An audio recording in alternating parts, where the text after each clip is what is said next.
He did not say what was demanded or by whom. Tennessee Republican Senator Marsha Blackburn is calling for improvements to the nation's energy infrastructure. We have had a Department of Energy cybersecurity project at Oak Ridge Labs, and I've been pushing to bring all of our national labs into a consortium to work on this, because securing our nation's critical infrastructure is going to be an imperative because of these bad actors that are out there. Energy analysts say the impact on fuel supplies and prices depends on how long the pipeline is shut down. Deportations have reached an all-time low as a record surge of new migrants and asylum seekers continues at the southern border. Fox's Bill Malusian in Del Rio, Texas. Border Patrol reporting that just here in Del Rio in the past week alone, they've been averaging 740 apprehensions every single day. The local sheriff here telling us he's never seen it worse and that human smugglers have been taking advantage. A semi-truck that got pulled over by local police after folks out there reported seeing people in the back of the truck. Police pull it over and there were dozens of migrants in the back of that semi. Customs officials report 162,000 migrants were detained in April, but about 30,000 got away. 3 people were dead, including a suspect, and 2 others are injured after a shooting and fire in Maryland. Baltimore County Police say officers found an armed man outside a burning home in Woodlawn and shot him. The fire damaged 2 other homes. America is listening to Fox News.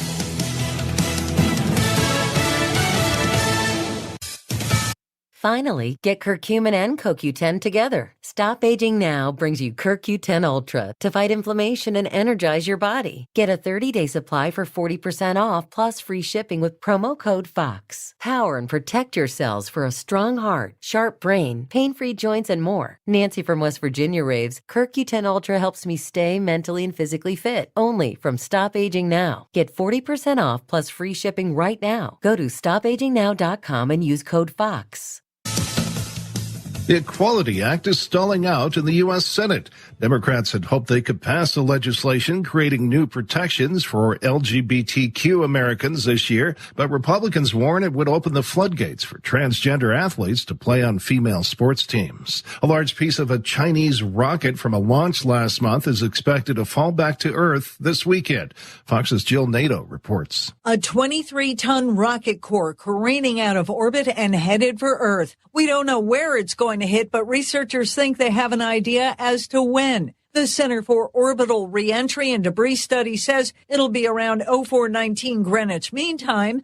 That's 12:19 a.m. Eastern Time Sunday, give or take 8 hours. Because the Earth is mostly covered with water, chances are it'll hit an ocean. And some scientists believe as much as 40% of it will get burned up in the atmosphere. But if it hits land, whatever's left of it is bound to leave a mark. Jill Nato, Fox News. At least 30 people were dead after a bomb exploded near a girls' school west of Kabul. The Taliban condemned the attack, and there's been no claim of responsibility. A well-known billionaire hosting tonight's Saturday Night Live show on NBC. Tesla and SpaceX billionaire Elon Musk will take the stage this evening to try his hand at hosting the iconic show, which also features Miley Cyrus as musical guest.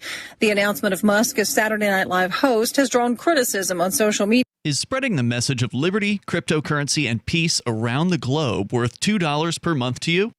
As you may already know, in addition to our internet feed, LRN.FM broadcasts on free-to-air satellite across North and Central America, as well as Sub-Saharan Africa. And we've been available on satellite for free 24/7 since 2010.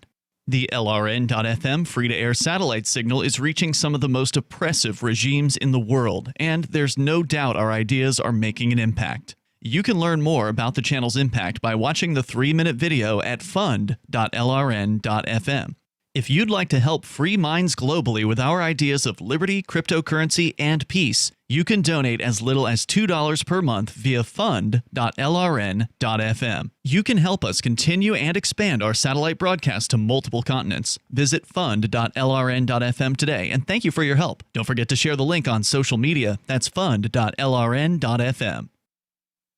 The chimpanzee spends most of its day in the jungle, carelessly swinging from tree to tree and picking mites off itself, instead of building shelter and teaching itself how to read. This chimp is named Bolo, and researchers at Duke University have shown that he can solve three-dimensional logic puzzles, an impressive feat indeed, until you learn that human children as young as 3 are also able to solve the puzzle. Even a mentally handicapped human is capable of verbal speech, something no chimpanzee has ever been able to accomplish, despite working vocal cords capable of howling in irritation after soiling itself. Chimps have been observed using tools, but their tools are little more than sticks. Even driving and preparing pancakes, tasks we leave to the stupidest, least educated humans, lay beyond the capabilities of the chimp. This is the Onion News Network.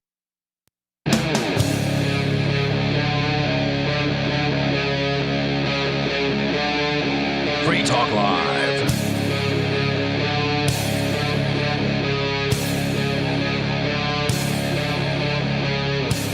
And we're live. We'll do it live. We'll do it live. Free Talk Live. Call in number 603-283-6160. 603-283-6160. You look confused there, Captain. I'm frozen on the other screen. Like, yeah. We'll talk about it. We'll worry about that later. Yeah. It's just tech stuff. No worries. So, along with the captain in the studio tonight, I am Richie Rich, and I am Matt. Welcome back, Matt. Welcome back. Thank you, Captain. He was here last week. When was? I was here. Yeah, I was here last week.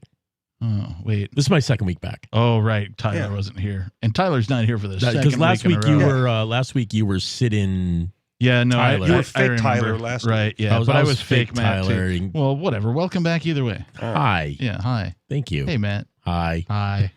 And Tyler's not here Richie. again. Hi. Yeah. Tyler's not here again. He's got something else. Well, so the thing was, there's a requirement to have either myself or Aria here. Okay. Oh, I did not know that. Right, and I understand, and I'll explain to you why during the break. Okay. Because I'm pretty sure I've been here without either of you. You have.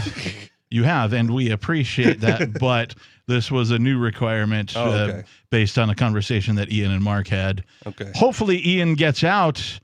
I know, poor Bonnie, she was preparing for like a call before 5 o'clock for him to get, she had to go drive and pick him up or whatever. And I was just like, okay, look, here's how the government works. They don't. The judge, the judge said, hey, I want your recommendations on my desk by Thursday morning, arguably, or whatever he said, right? And so I'm like, okay, so let's say he gets the recommendations. They haven't agreed on anything because, well, duh, they're the prosecution and the defense. They're not going to agree on whatever. They're not supposed to. Right. You wouldn't expect. And so the judge is going to have to take their recommendations and go, it's the value menu plan. I'll take this one, and I'll take this one, and I'll take this one, and, devise his own sort of Ian gets out of jail plan out of the two recommendations. Couldn't they have just listened back to the original bear healing? Like in the interim, right, as he's wallowing away in there, just like we've already had this conversation on the record. Read the notes. Yeah, a couple of times, right? Like the first bail here and then the second one, kind of the same stuff was covered. Maybe some new information was presented the second time, but... That's what I'm saying, dude. Some new information has come to light. But at any rate, so the judge has to write up the release order and then submit it. And Lord only knows what that means. I have to submit the release order, which means it's going to take some time for that release order that the judge wrote to get to like the people who actually do the releasing, And so I'm like, at best, at the most, Ian will get out on Monday. Yeah. Right. And maybe not even that. It might be like Wednesday before he gets out based on how bureaucracy rolls. And that's only if the judge doesn't have any like questions or like wasn't able to, you know what I mean? And like, there's so many things that can go wrong with this thing. Ian could be in for weeks. Understood. So poor Bonnie. Yeah. But you're here. I mean, poor us. So at any rate, a conversation between Mark and Ian was like, Aria or the captain has to be there. Okay. And I'll tell you about that later. Yeah. So no Tyler tonight. We hope to have him back. In fact, I told him to count on next week, and we'll figure out the schedule rotation or whatever. Fair enough. But if Ian gets out, well, then the whole schedule is going to be revised anyway. So thrown into chaos. Yeah, and Mark's trying to do a remote thing, and that might throw the schedule into chaos. So we are really, truly anarchist hosts here when it comes to scheduling. Like, there is no actual really except for like maybe She Talk Live on Wednesdays. That's probably the most reliable schedule of people that you're going to find. That's a new thing as well. It is too. Yeah, we're not totally spontaneous order though. There is some order going on. Like we have loose schedules here. Well, what I did learn, but we're always on time. Well, I was almost late today. In real life, we're never on time. So thank you to Richie Rich for prepping in advance. What I do know about the scheduling is Mark has it written down somewhere, because all of a sudden there was like an actual employee-looking schedule with boxes and like names and official. Yeah, I was like, whoa, that still exists. I didn't know that was a great way to make sure nobody shows up. That still exists, but hasn't been updated, and largely because not everybody, A, uses Google because it's a Google Doc, but also B, can access the particular chat application that we use to publish that on. And so it doesn't do any good if not everybody can see it. Understood. Moving on? Yes. All right. You came in, Captain, hustling into your chair going like... I was huffing and puffing? Yeah, that too. No blowing houses down, though. And you said... We got to talk about Elon. I shrugged and went, really? Yeah, we got to. Because the Bitcoin thing?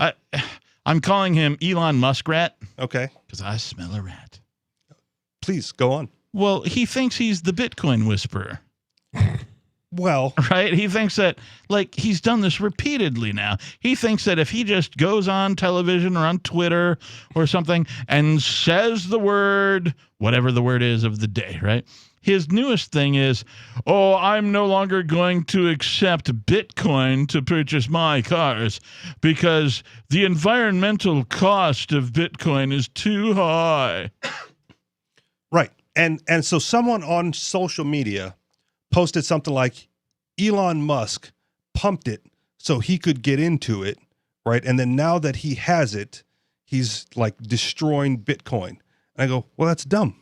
That doesn't make any sense. Doesn't make any sense. Yeah, he's not destroying Bitcoin in any way, shape, or form. Well, what is he doing then by doing this? It's not. He didn't say that he wasn't going to accept some other cryptocurrency for a Tesla. No, sale. in fact, he did say he was looking into other greener cryptocurrency options. Or I'm paraphrasing, whatever that means. So, but still, why pump Bitcoin if you know that the news you're going to give is going to have a negative effect on the price because you've accumulated all that Bitcoin? It's not like he's selling it off at the moment, right? Do we know that? He mentioned something about not selling any of his Bitcoin as well. So hodling it. So he's hodling, yeah. You would still want the price to go up to maximize your value. So whatever he's doing doesn't jive with whatever narrative is coming out. All right, this from CNBC. Elon Musk says Tesla will stop accepting Bitcoin for car purchases, citing environmental concerns. Key points. Tesla has suspended vehicle purchases using Bitcoin out of concern over, quote, rapidly increasing use of fossil fuels for Bitcoin mining, unquote. You mean like the rapidly using of fossil fuels to form the electricity that you plug your Tesla into? Yes. Or how about one and the same? Or how about the coal energy it takes to mine all the bits that it takes to make the batteries that your Tesla runs on? Mm-hmm. Yeah. The lithium mining? Google lithium that. ion, or to dispose of them when they're old. Yeah, the disposal of them too also nightmarish. Has an environmental cost. And I mean, maybe Elon's thinking, well, I don't care about that. I can just send them to the moon or something, right?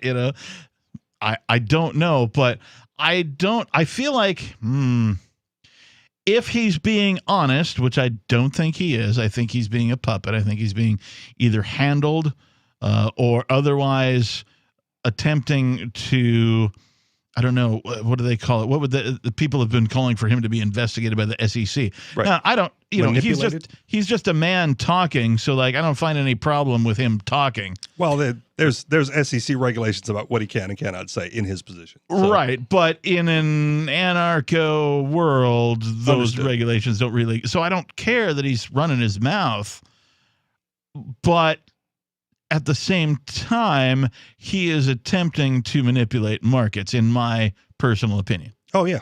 I agree. And at the same time, I don't necessarily have a problem with it. But he is, for the amount of libertarian type people and the anarchists that put him on a pedestal, as like, this is the guy. What do they call it? Simping? Yes. Yeah, simping for Elon. I'm not sure, but what's a simp? A simpleton? The best way I can describe it is like a hanger-on, like the loser that can't get the girl, but that will do anything for the girl. Just like, you mean friend zone? Sure, that's a good way to put it. I think someone once used the term orbiter because they're always around her. Yeah, I like that one. Like the helicopter parents, except different. Except like the guy going after them. Yeah. But what is your definition of simping? Call in 603-283-6160, 603-283-6160, or are you a simp? Let us know.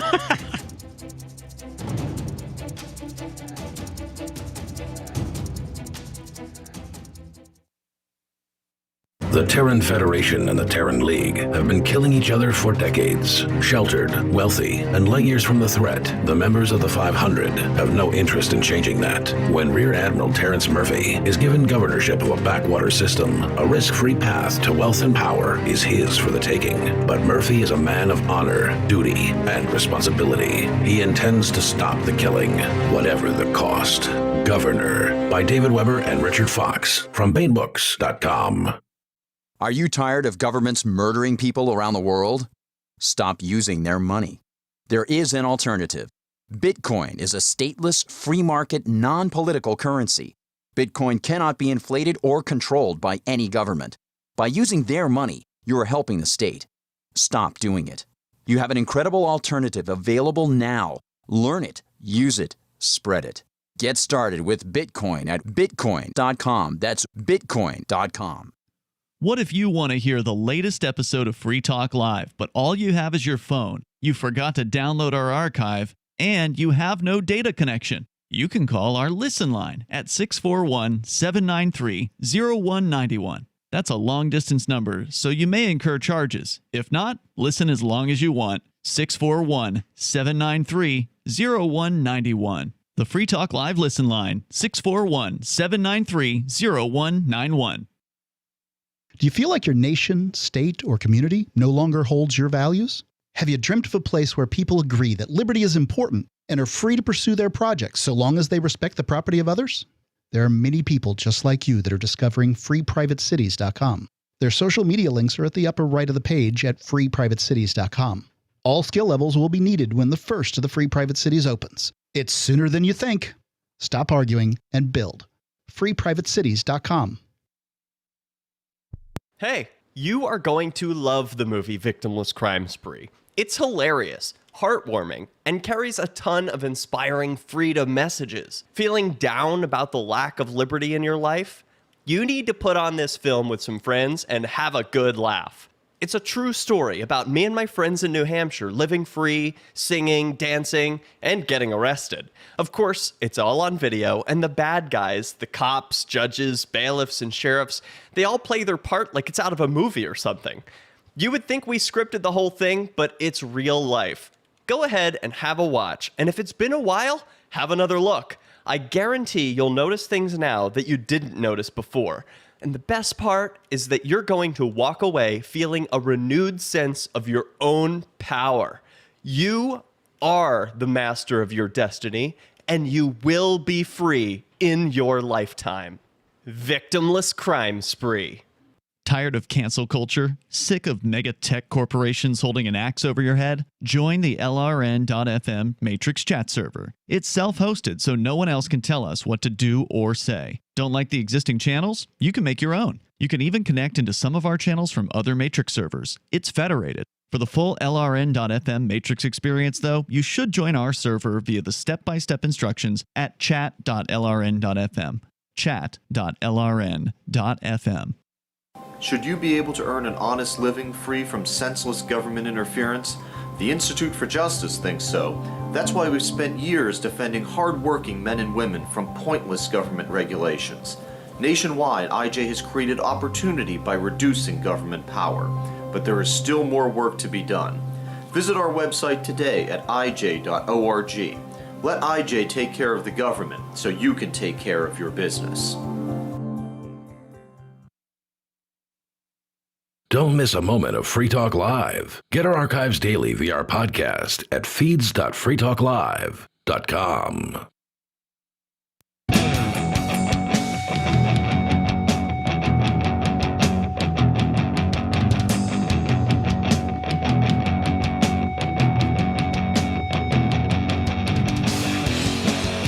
And we're back with Free Talk Live, the live Thursday night edition of the show. 603-283-6160. Oh, wow. It's Thursday, man. Thursday. That's 603-283-6160. In the studio tonight, tis I, Mr. Richie Rich, along with Matty Matt. And Captain? That doesn't I think you have to go sense. Captain Captain, though. Oh, can I go Kick-Assy Kick-Ass? Sure. Why not? That doesn't. Neither of those sing, though. Like, Richie Rich sings, Matty Matt sings. I'll just go with the Captain. That's fine. That's one of the reasons why I did it. It rolls off the tongue. If I just said Rich, it doesn't sound right. But you throw the middle initial in there, and all of a sudden you got something. If you were like you got Richard E. Richard. Yeah.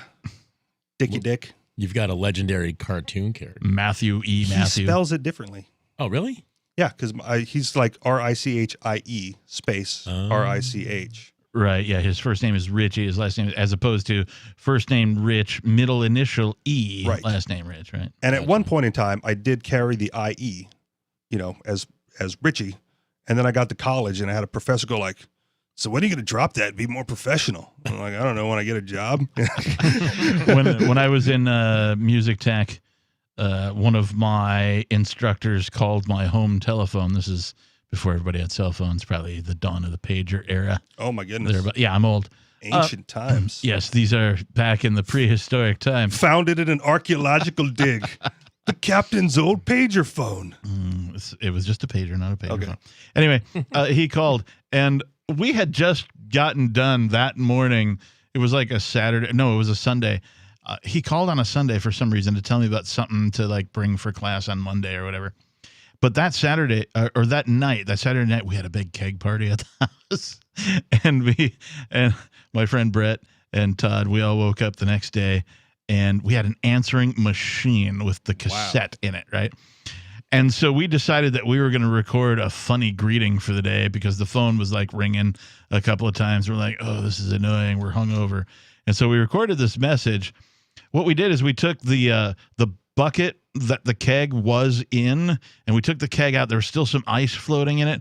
So we took a big gulp or a McDonald's large cup or whatever, and we scooped some of the ice out of it. And we put the answering machine like real close to us over the tub that used to contain the keg for a sound effect. And what we did is we hit record, and we were like, "We're hungover today." And then Brett was like, and then we poured the ice into the bucket of water, so it sounded like plop, chunks plop, or plop, yeah, plop, plop, nice. plop, plop. "Call us back later." Click, right? And that was the entire message. It was beautiful. It was a work of art. I was going to school for audio engineering. We audio engineered this insanely awesome answering machine message on cassette on our answering machine. One of my instructors calls later that day, and he said, yeah, I'm calling to, remind you to bring blah, blah, blah to class, whatever. I go to class that Monday, and he goes, "Hey, can I talk to you for a minute?" I'm like, "Sure." And he's like, "Well, when I called, your answering machine, the message that you have on the outgoing, it's not very professional." Yeah, of course not. And I'm like, "What are you talking about? We put like a good 30, 40 minutes worth of effort. We did like 4 takes trying to get the perfect like splooshes with the ice and whatever make it sound like you're actually your art hurling." teacher though, teaching the audio? No, he was teaching. Oh, okay. He was actually teaching us time management. Yeah, there you go. Oh, he knows nothing. Yeah. I mean, he was an audio engineer in and of himself, but like his forte was like sort of the business management side of things. He wasn't. If he knew about time management, he would have known that comment was a total waste of time. No creativity whatsoever. All right, let's go to the phones. We have Nick from Maryland wants to talk about simping for Elon. Simping for Musk. Well, I wanted to talk about how Elon and how he's basically he's manipulating everything with regards to crypto for his own gains, and he's just speaking out and trying to slam the price down because he still has a large share of Bitcoin, I think. Well, so this is the thing. Why slam the price down? What's the point of that? So he can buy more. Okay. Well, he could have easily done that just by selling more Teslas. Yeah. Yeah, that is kind of true. But as far as I'm concerned, it's really just another buying opportunity because I think we're going to see it just keep going up and up with regards to inflation as well. Yeah, relation to the dollar, almost guaranteed. What you could, like, this is the weird thing when you're going through this inflationary, I don't know if it's a bubble, but this inflationary period, is it's hard to measure things at that point because everything is going to be more expensive related to the dollar, but related to cryptocurrency or anything else, what's the value proposition? Like, are you gaining more value out of those cryptocurrencies if you're always measuring it against the price of the dollar? Yeah, that is a good question. So Tesla did file in February saying that he bought, or it bought $1.5 billion worth of Bitcoin. I don't know what the price of Bitcoin was in February or how many actual Bitcoin $1.5 billion translates into. Billion. But I'm sure it's a lot. At that time, the company said it would start accepting Bitcoin as a payment for its products. So February, March, April, May, 3 months later. Has a change of heart. Yeah, it's like, oh, well, for whatever reason, on some levels, I'm like, oh, this guy is just a regular dude. Like, when it comes to Bitcoin, like, he's not trying to manipulate it. He's not some super genius. You don't know Elon. But he's talking to, like, some buddy of his that he's getting high with on the weekend or whatever. And like, oh, dude, have you heard about the amount of energy that it takes to mine Bitcoin? Yeah, man, it's like through the, and so, and then the next thing Musk is like, hey, after hearing about this thing, I'm just not going to accept Bitcoin anymore. Like, as if anybody other than Elon Musk said any of these words to anybody, nobody would care and would have zero effect on the price of Bitcoin. It just so happens that he's a multi-billionaire, and when he says, it's like E.F. Hutton, when he speaks, people listen. Nick, thoughts? Yeah, everyone, they're just following the leaders and the so-called leaders. They like to follow whatever the trendy people are doing. And Elon is definitely a trendy person. All right. Thank you for the call. He is a trendy person. So one thing you have to understand about Elon, and I believe this about Elon, I believe that Elon really does believe that he's in a simulation.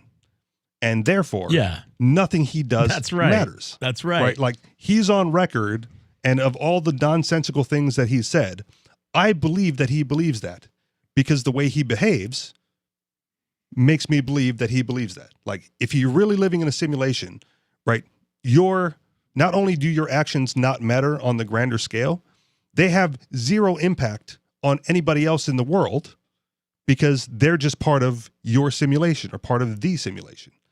And so, if you know that, right, and like compared to the Matrix, even though that's an ancient movie at this point as well, if you know you're in the Matrix, right, you maximize your value inside of it. Why wouldn't you? Why wouldn't you? And so to do these things, he's messing with the system, right, and seeing if he can actually manipulate the Matrix. He's like Neo, and he's just figuring out how to manipulate the Matrix before he realizes that he actually has power. Yeah, or if he has it, yeah. Your thoughts, more on Elon, 603-283-6160. Here, have a cookie. After you eat it, you'll feel right as rain. 603-283-6160.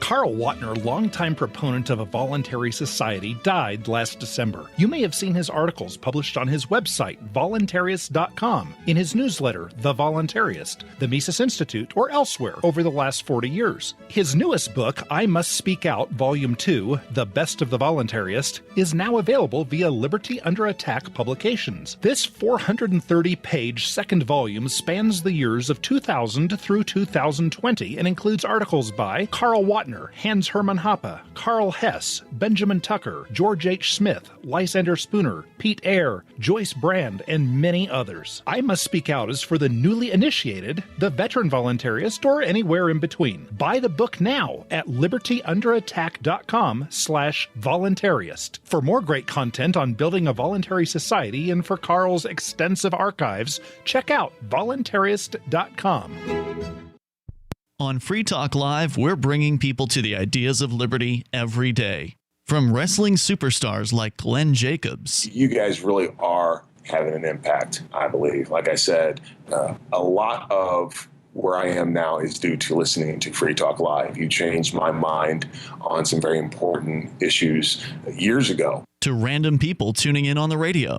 I was kind of stuck in the left-right paradigm. I heard your show by chance on a Saturday night. From there, I went on, joined the Free State Project, and become an amplifier. So, I mean, that's really the reason why I amp is because I know that if it wasn't for you guys being on as many stations as you are, I never would have found the ideas of liberty. Your amp will directly change more lives by getting Free Talk Live in front of people looking for talk radio online and on the air. When you amp Free Talk Live, you get perks like access to the AMP-only Facebook group and AMP podcast. Visit amp.freetalklive.com. Bitcoin.com has launched a trading platform at local.bitcoin.com, allowing you to buy or sell Bitcoin Cash via dozens of payment methods like PayPal, Venmo, bank deposit, remittances, or meeting in person with cash. There are no ID requirements to sign up for and use the site, and all communications between buyers and sellers are encrypted. Finally, a global trading platform that respects your privacy. Visit local.bitcoin.com to get started trading Bitcoin Cash. local.bitcoin.com. Some of you asked, and now we've delivered. LRN.FM's live Keene, New Hampshire studio shows are now streamed in HD on Twitch. Visit our channel at twitch.lrn.fm and give it a follow. If you have Amazon Prime, you get one free subscription on Twitch. If you use it on our channel, Twitch will give LRN.FM a monthly piece of your Prime subscription cost. So please watch, follow, share, and subscribe to twitch.lrn.fm. That's twitch.lrn.fm. I'm grateful to have heard from some of our satellite listeners recently. I appreciate knowing that people are out there who like what we do and are willing to support it financially. LRN.FM's free-to-air satellite feeds blanket most of 2 continents. It was my goal to put our channel there so people without internet could receive our programs and feed pirate radio stations. We started a fundraiser on Patreon a few years ago to back the satellite channels. I recently announced that I was considering canceling the feeds, and donations increased from 15 to 20% of our costs, which are around $1,000 per month. That's a good start, and to incentivize more contributions, the Shire Free Church will be matching every dollar. Can we reach $500 per month? With your help, we can. You can join our satellite fundraiser for just $2 a month at fund.lrn.fm. If we raise enough to keep both of the channels on the air, awesome. If we raise more, I'll add more channels. If not, we can shut them down and go internet only. It's up to you. Thank you for your support. fund.lrn.fm.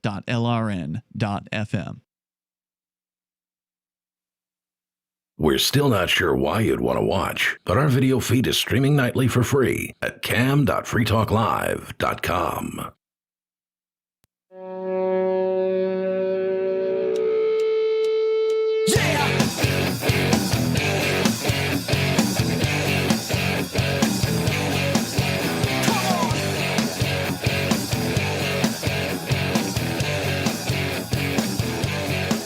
And we're back.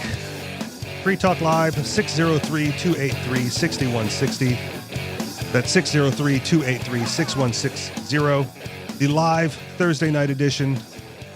In the studio tonight, tis I, Mr. Richie Rich, along with Matty Matt. Captain-y Captain. I thought you weren't going to do that. He went with ad-libbing. Oh, yeah. Man. I think it kind of came out okay, though. All right. I don't know. I don't like the E between captain. It's like, okay. like what does the E stand for? Well, you're not really a captain. You're just Captain-y. Captain, there you go. Captain. Captain-ish. Captain-y? Captain-ish. Captain-ish. Captain-y and Tanili.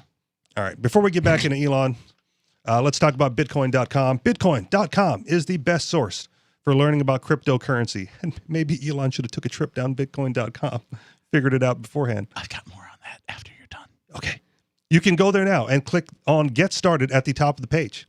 Once you do that, you'll find all sorts of valuable information neatly organized to suit your needs.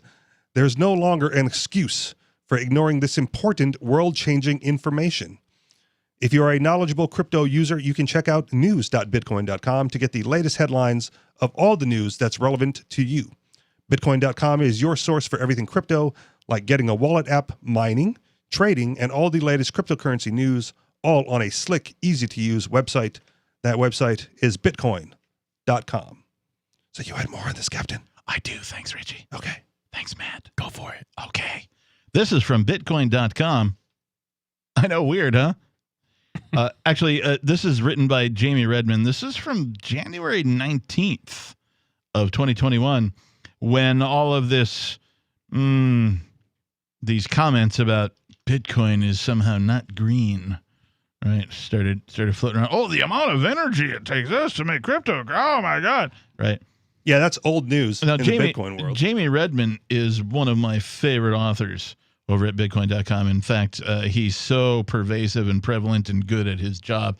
He's been promoted since this article has been written, but that's neither here nor there. The headline here says, Bitcoin energy consumption is far more efficient and greener than today's banking system. But what? I know. Weird, huh? While Bitcoin and a variety of digital currencies have swelled in value, a number of critics have spread fear, uncertainty, and doubt, also known as FUD, in regard to the energy consumption proof-of-work cryptocurrencies leverage to produce new units of currency.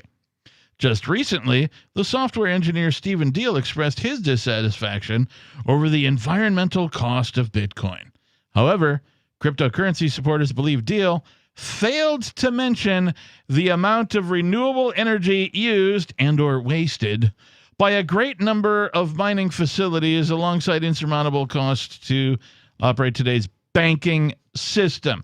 And by mining in this respect, he means actual mining of the earth, right? You know, like backhoes and like people with shovels and backbreaking work and digging tunnels, actual mining. So before we even get into the comparison between the cost of Bitcoin and the banking system. Yes.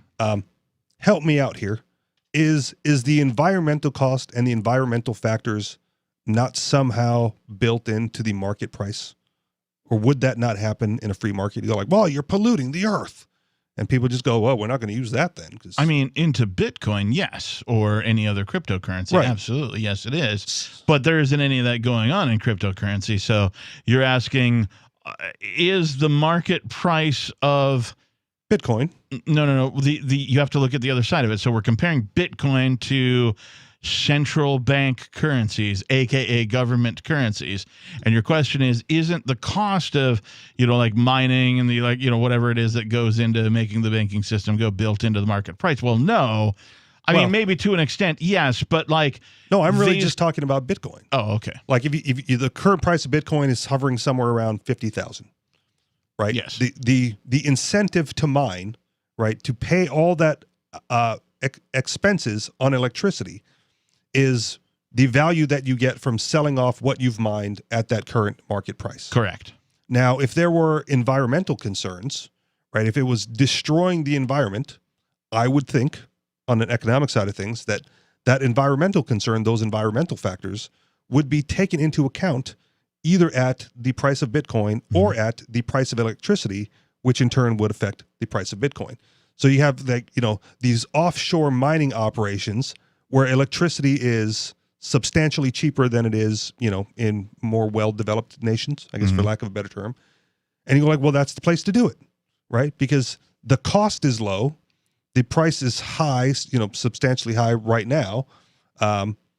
Where's the environmental impact? Yeah, like I read earlier today that there is some large Bitcoin mining operation that just bought a hydro plant. Okay.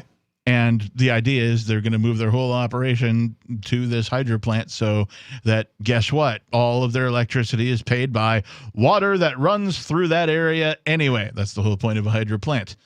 And so I don't recall ever hearing a central bank going, hey, we just bought this hydro plant so that we can make your government currency more green. Yeah, but now you're going to start hearing stories about how the hydro plant's making it impossible for the salmon to spawn correctly. It's blocking their route. Or we'll hear about, the hydro plant providing this low-cost electricity to the Bitcoin miners isn't fair to the bankers who have to rely on the actual grid to print the FRNs that they don't actually print. Sure. And if the price of electricity got high enough to mine the Bitcoin, which would, either disincentivize miners or raise the price, right? Then they would seek out cheaper alternatives that may be greener. Right. Wenatchee, Washington. I'm familiar. You're like, where? Well, but you're a Bitcoin enthusiast. Oh, no, because you've been there? No, okay. I lived in Spokane. That's right. I forgot you were in that. Yeah, okay. Well, Wenatchee is on the, we'll call it the east side of the mountains. There's a mountain range going through the state of Washington, and that sort of divides the state into the west third and the eastern 2/3, if you will. That is a hot spot. I can't remember the name of the company. It's a Bitcoin mining company. Okay. I almost got a job with those guys at some point when I was in between jobs because I wanted to work in Bitcoin, and it would have been just basically maintaining their server farm, right? Guy walking back and forth, up and down, checking boxes, making sure nothing started on fire or whatever, that kind of stuff. Is the Cat 6 cable plugged in? It's a hot spot for cryptocurrency to be mined, even at the consumer individual level. Like people who are into Bitcoin and cryptocurrency will move there because of the cheap cost of electricity. There's a hydro plant in the area and the cheap cost of electricity, et cetera, and so on.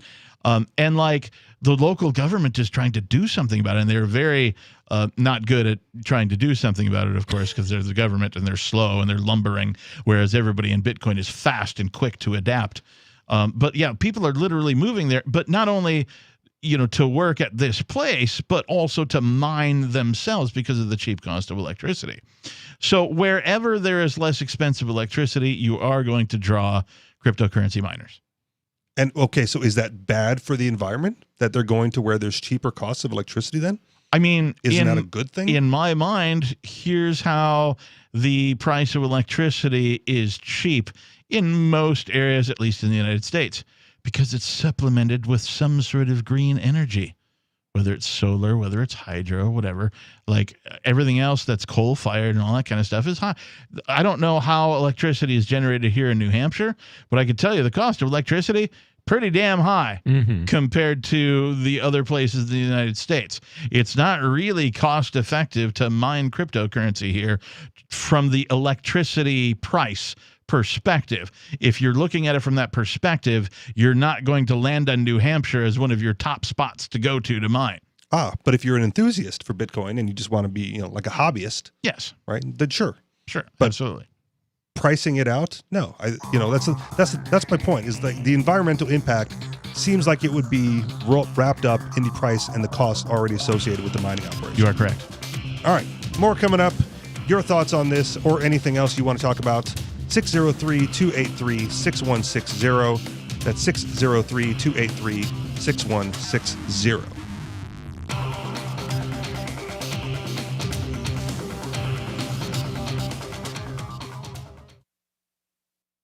The Free State Project has reached its goal of 20,000 liberty lovers who've pledged to move to New Hampshire and get active to achieve liberty in our lifetime. Perhaps you're trying to figure out what part of New Hampshire should be your destination.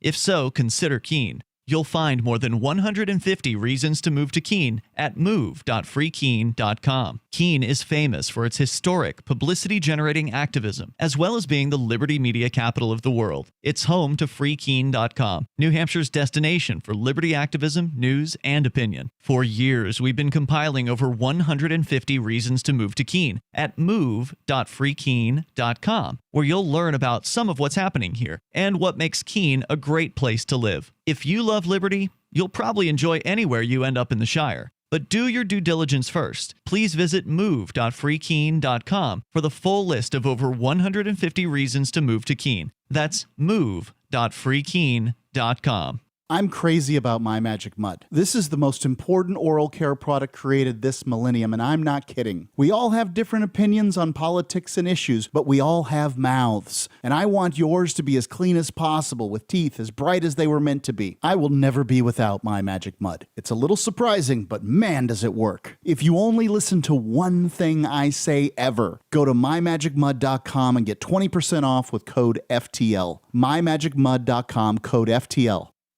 So you've heard all 3 hours of the latest episode of Free Talk Live, and you're still hungry for liberty-oriented audio content? Did you know that we have another 24/7 audio stream at LRN.FM? The Liberty Radio Network airs the latest episodes of some of the best liberty-oriented podcasts on the internet around the clock. In addition to recorded content, you'll also hear live shows like Free Talk Live, originating from our Keene, New Hampshire studio. So listen anytime at LRN.FM. That's LRN.FM. This is Michael Dean from the Freedom Fiends. I've run websites since 1996 and have used over a dozen web hosts in that time. AgristHosting.com is the only one that hasn't broken my heart. Agrist Hosting's uptime and service is stellar, and their DDoS mitigation is the best I've seen. That's important because if you tell the truth in this world, you'll ruffle feathers. And some people will try dirty tricks to silence your voice. No matter what the haters hit us with, Agrist Hosting keeps our websites online. If you have a mission-critical commercial presence or a world-changing activism site, you cannot tolerate any skullduggery. So go with agristhosting.com. Have a WordPress or blog site, but you're not satisfied with performance or uptime? Or just want raw hosting? Want to pay with Bitcoin? Agrist Hosting specializes in high-performance hosting with personalized service. Go to agristhosting.com and click on the button that says Get Hosted. That's agristhosting.com. If you want to know the latest about Free Talk Live before we go on the air, all you need to decide is how you want it delivered. It's your choice. Visit news.freetalklive.com to receive our usually weekly news updates by email. Plus, we have a Twitter account at twitter.freetalklive.com, and you can follow us on the decentralized Mastodon platform at toot.freetalklive.com. So please follow us at toot.freetalklive.com and sign up for our emails at news.freetalklive.com. There are basically two types of advertising, direct response and branding. Radio's great for direct response with its low cost to listener ratio, but audio can't be beat for branding, which is a longer term endeavor. You want to be the first thing that someone thinks of when they think about your product or service. If you have a local business that you want kept top of mind in your community, call the station. If you need national reach, Free Talk Live's got around 200 radio stations, millions of monthly listening sessions, can suit all budgets, and if we don't think we're right for you, we'll tell you. Email me, mark@freetalklive.com. Yep, we still do email. Drop your email address in the entry box at freetalklive.com, and you'll be kept in the loop with Free Talk Live.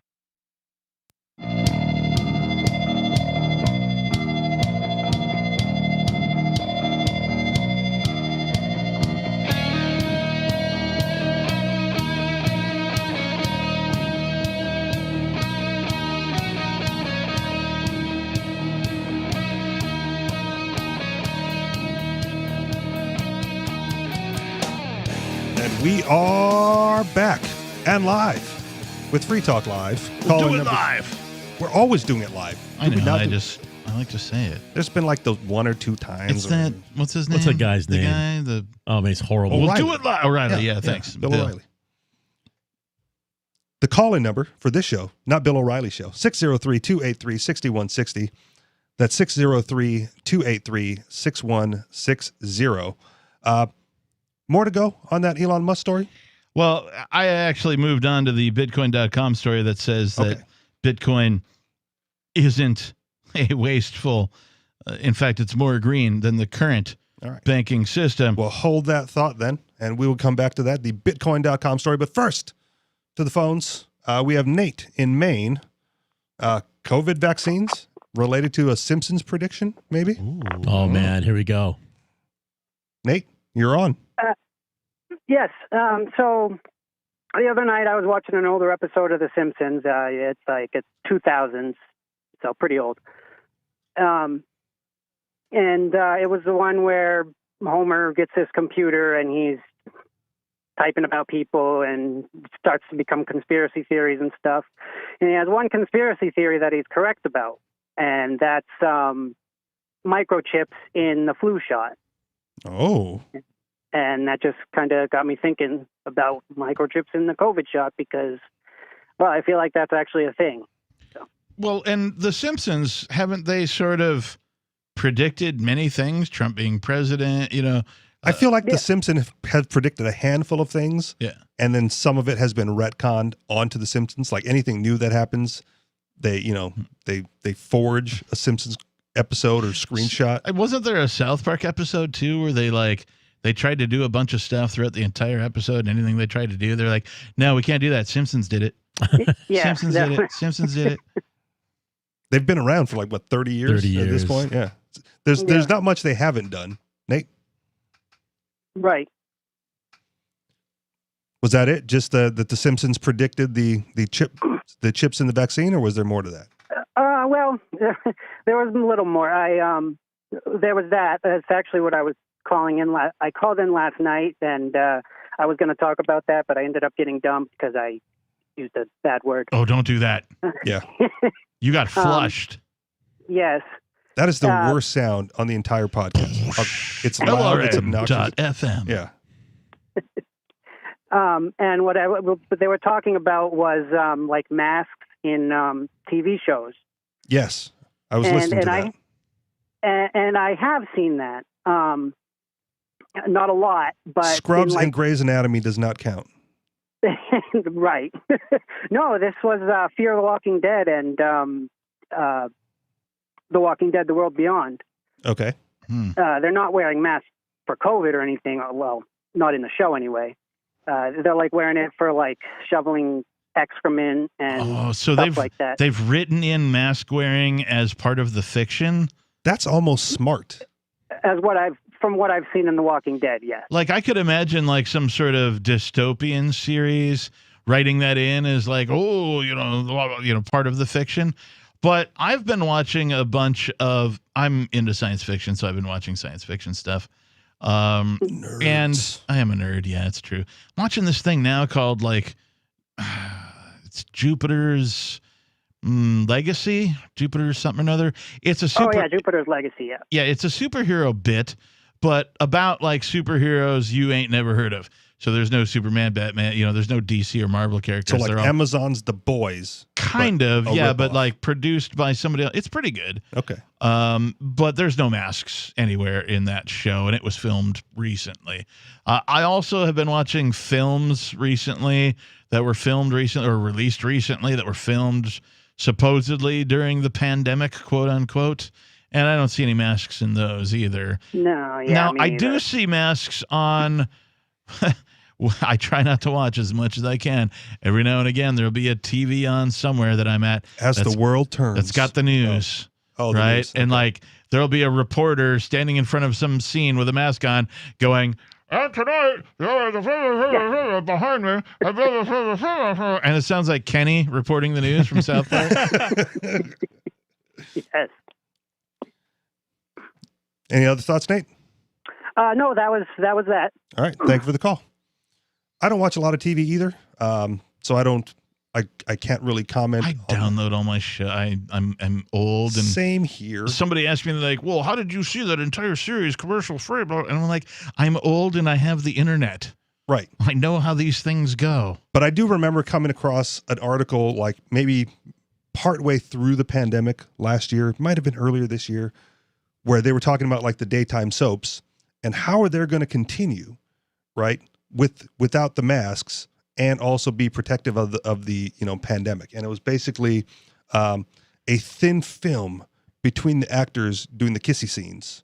Right? Stop. So that they could continue to do the provocative kissy scenes, but also be protected in some form or fashion. It stop. Didn't they invent that long before COVID and call it a body condom? Something like that. Now, we talk about the mask. I don't want to call you out or put you on the carpet, Matt, but around the studio in the beginning, you were the very first person to be wearing the N95s. I was real early to market. Oh, right. No, I had N99. Okay. Either way.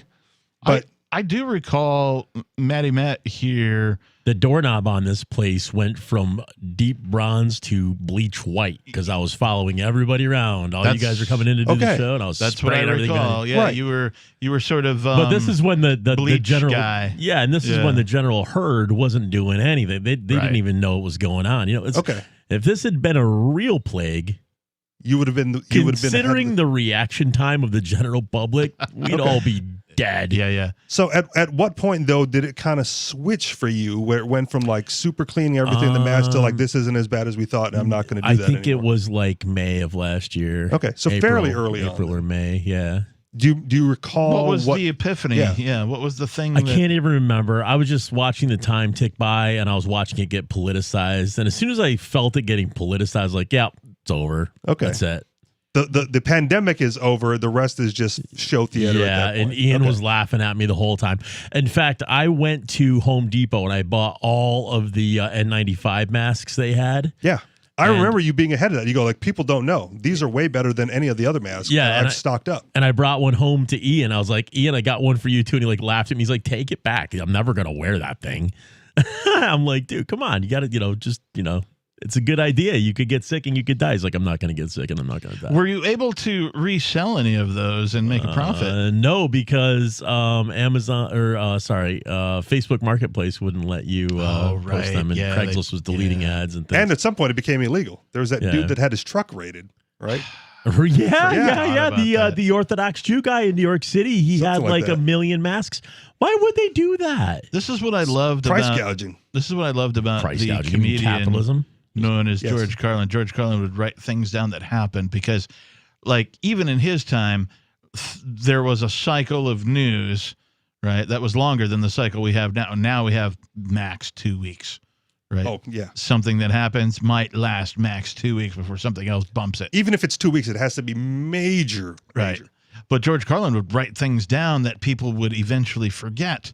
And then he would go on stage and put together some sort of a diatribe that contained all of the key words or new phrases that were invented during the things that everybody forgot and remind them of what they forgot. And people would think it was hilarious when it was really just him messing with their subconscious. And that was great. Yeah. And I think they covered this a little bit last night on She Talk Live. When you're forced to like watch the mainstream media, you get all that fear mongering pumped into your brain. Oh God, it's horrible. And that's one of the things where I think I've avoided the fears because I don't watch a lot of TV. I don't want to watch a lot of live TV. So I miss all of that. Like my content, like you, is downloaded, commercial free, and I watch what I want, and then that's it. Every now and again, I watch the NFL sports ball. Okay. And I don't know what that is. National Football League, or like replace the word national with government in just about anything. Right? I only know about the You've got XFL. national parks. No, they're government parks. You got the National Basketball League. No, it's the government basketball league. You got the National Football League. No, it's the government football league. But at any rate, I'll watch that live during the football season and become re-inundated.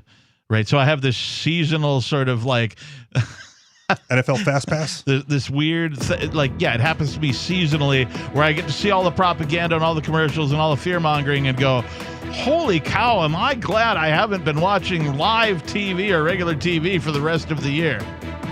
All right. Your thoughts on the other side of the break, 603-283-6160.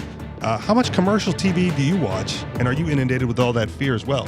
603-283-6160. More coming up with Free Talk Live.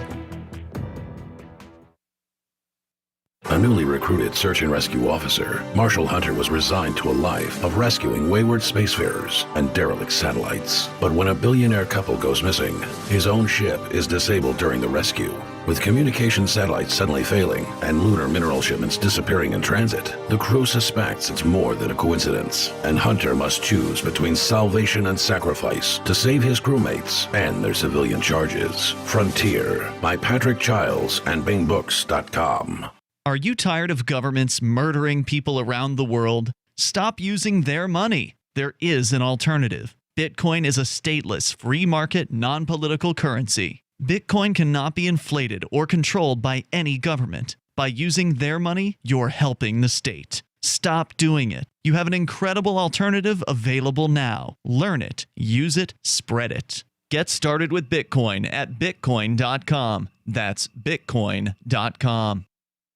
Looking for a great real estate investment? Consider New Hampshire, which is ground zero for the Liberty Movement. Your first call should be to Mark Worden from Porcupine Real Estate. He's more than just a real estate agent. He's your New Hampshire concierge. Where are the best places to live? Do you want farm, city, the burbs, or forest? Do you want a duplex or multifamily building so that renters pay your mortgage? There are homes in all price ranges in New Hampshire, and Mark can help with financing too. Invest in Liberty and property. Mark Worden can help. PorcupineRealEstate.com. The LRN.FM social media channels have been revamped. We've eliminated Facebook and focused on other platforms like Twitter and Mastodon, the decentralized alternative to Twitter. On our accounts, you'll find posts from multiple LRN.FM show hosts together in one place. Follow us on Twitter at twitter.lrn.fm, or better yet, move to the decentralized Mastodon social media platform at toot.lrn.fm, toot.lrn.fm. I think you'll like it. You're listening to the live edition of Free Talk Live. Hour number 2 is next after the news here on the Liberty Radio Network at LRN.FM. A major energy pipeline shut down by a cyber attack. I'm Joe Chiro, Fox News. Colonial Pipeline says it was targeted by a ransomware attack that forced it to temporarily shut down a pipeline that stretches from the Gulf of Mexico to New York. The company did not say what was demanded or by whom. Tennessee Republican Senator Marsha Blackburn is calling for improvements to the nation's energy infrastructure. We have had a Department of Energy cybersecurity project at Oak Ridge Labs, and I've been pushing to bring all of our national labs into a consortium to work on this, because securing our nation's critical infrastructure is going to be an imperative because of these bad actors that are out there. Energy analysts say the impact on fuel supplies and prices depends on how long the pipeline is shut down. Deportations have reached an all-time low as a record surge of new migrants and asylum seekers continues at the southern border. Fox's Bill Malusian in Del Rio, Texas. Border Patrol reporting that just here in Del Rio in the past week alone, they've been averaging 740 apprehensions every single day. The local sheriff here telling us he's never seen it worse and that human smugglers have been taking advantage. A semi-truck that got pulled over by local police after folks out there reported seeing people in the back of the truck. Police pull it over and there were dozens of migrants in the back of that semi. Customs officials report 162,000 migrants were detained in April, but about 30,000 got away. 3 people were dead, including a suspect, and 2 others are injured after a shooting and fire in Maryland. Baltimore County Police say officers found an armed man outside a burning home in Woodlawn and shot him. The fire damaged 2 other homes. America is listening to Fox News. Finally, get curcumin and CoQ10 together. Stop Aging Now brings you CoQ10 Ultra to fight inflammation and energize your body. Get a 30-day supply for 40% off plus free shipping with promo code FOX. Power and protect your cells for a strong heart, sharp brain, pain-free joints, and more. Nancy from West Virginia raves, CoQ10 Ultra helps me stay mentally and physically fit. Only from Stop Aging Now. Get 40% off plus free shipping right now. Go to stopagingnow.com and use code FOX. The Equality Act is stalling out in the U.S. Senate. Democrats had hoped they could pass the legislation creating new protections for LGBTQ Americans this year, but Republicans warn it would open the floodgates for transgender athletes to play on female sports teams. A large piece of a Chinese rocket from a launch last month is expected to fall back to Earth this weekend. Fox's Jill Nato reports. A 23-ton rocket core careening out of orbit and headed for Earth. We don't know where it's going to hit, but researchers think they have an idea as to when. The Center for Orbital Reentry and Debris Study says it'll be around 0419 Greenwich Mean Time. That's 12:19 a.m. Eastern Time Sunday, give or take 8 hours. Because the Earth is mostly covered with water, chances are it'll hit an ocean. And some scientists believe as much as 40% of it will get burned up in the atmosphere. But if it hits land, whatever's left of it is bound to leave a mark. Jill Nato, Fox News. At least 30 people were dead after a bomb exploded near a girls' school west of Kabul. The Taliban condemned the attack, and there's been no claim of responsibility. A well-known billionaire hosting tonight's Saturday Night Live show on NBC. Tesla and SpaceX billionaire Elon Musk will take the stage this evening to try his hand at hosting the iconic show, which also features Miley Cyrus as musical guest. The announcement of Musk as Saturday Night Live host has drawn criticism on social media. We have some good news. The indictments against Ross Ulbricht in the District of Maryland were dismissed with prejudice, meaning they can never be refiled. This is especially good because those indictments contain the only charge ever made that Ross engaged in murder for hire. This was a serious allegation that Ross Ulbricht denies. It was never prosecuted or ruled on by a jury, but was trumpeted by the federal government and the media as if it were proven fact. The Maryland court held these indictments for almost 5 years, poisoning Ross's case and leaving him under a cloud of unproven allegations. As explained in Ross's appeal to the Supreme Court, the fact that the judge used these allegations to give Ross a draconian sentence of double life without parole violated his Sixth Amendment right to a jury trial. Judges are required to issue sentences based on convictions decided by a jury, not unproven allegations never even charged at trial. Although this is a positive development, the dropped indictment will not set Ross free. Now, a presidential pardon is Ross's only hope of freedom. Sign the petition at freeross.org. freeross.org. California is reeling from Super Rainbow Percival, which left a trail of devastation along the West Coast. A luminous band of destruction touched down in Santa Barbara. Percival set a record as the most powerful rainbow in U.S. history, with at least 30 confirmed fatalities and damage estimates in the billions. The vividly saturated colors seared through homes and roads, charring everything in its path. Those exposed to the rainbow's fury say they're lucky to be alive. The sky was completely blue. All of a sudden, it's filled with brilliant hues of red and indigo. All I can say is when I was a kid, rainbows didn't cut people in half. Meteorologists say that Percival is just the latest in a pattern of increasingly dangerous rainbows, and that they're only growing stronger as global temperatures rise. Percival also comes on the heels of some extreme weather phenomena overseas. Authorities in the Philippines are still searching for thousands in the aftermath of mega sunset Wilma. This is the Onion News Network.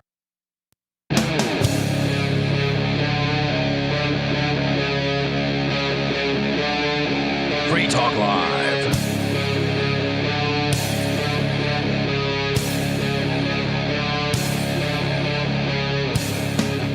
And we're back.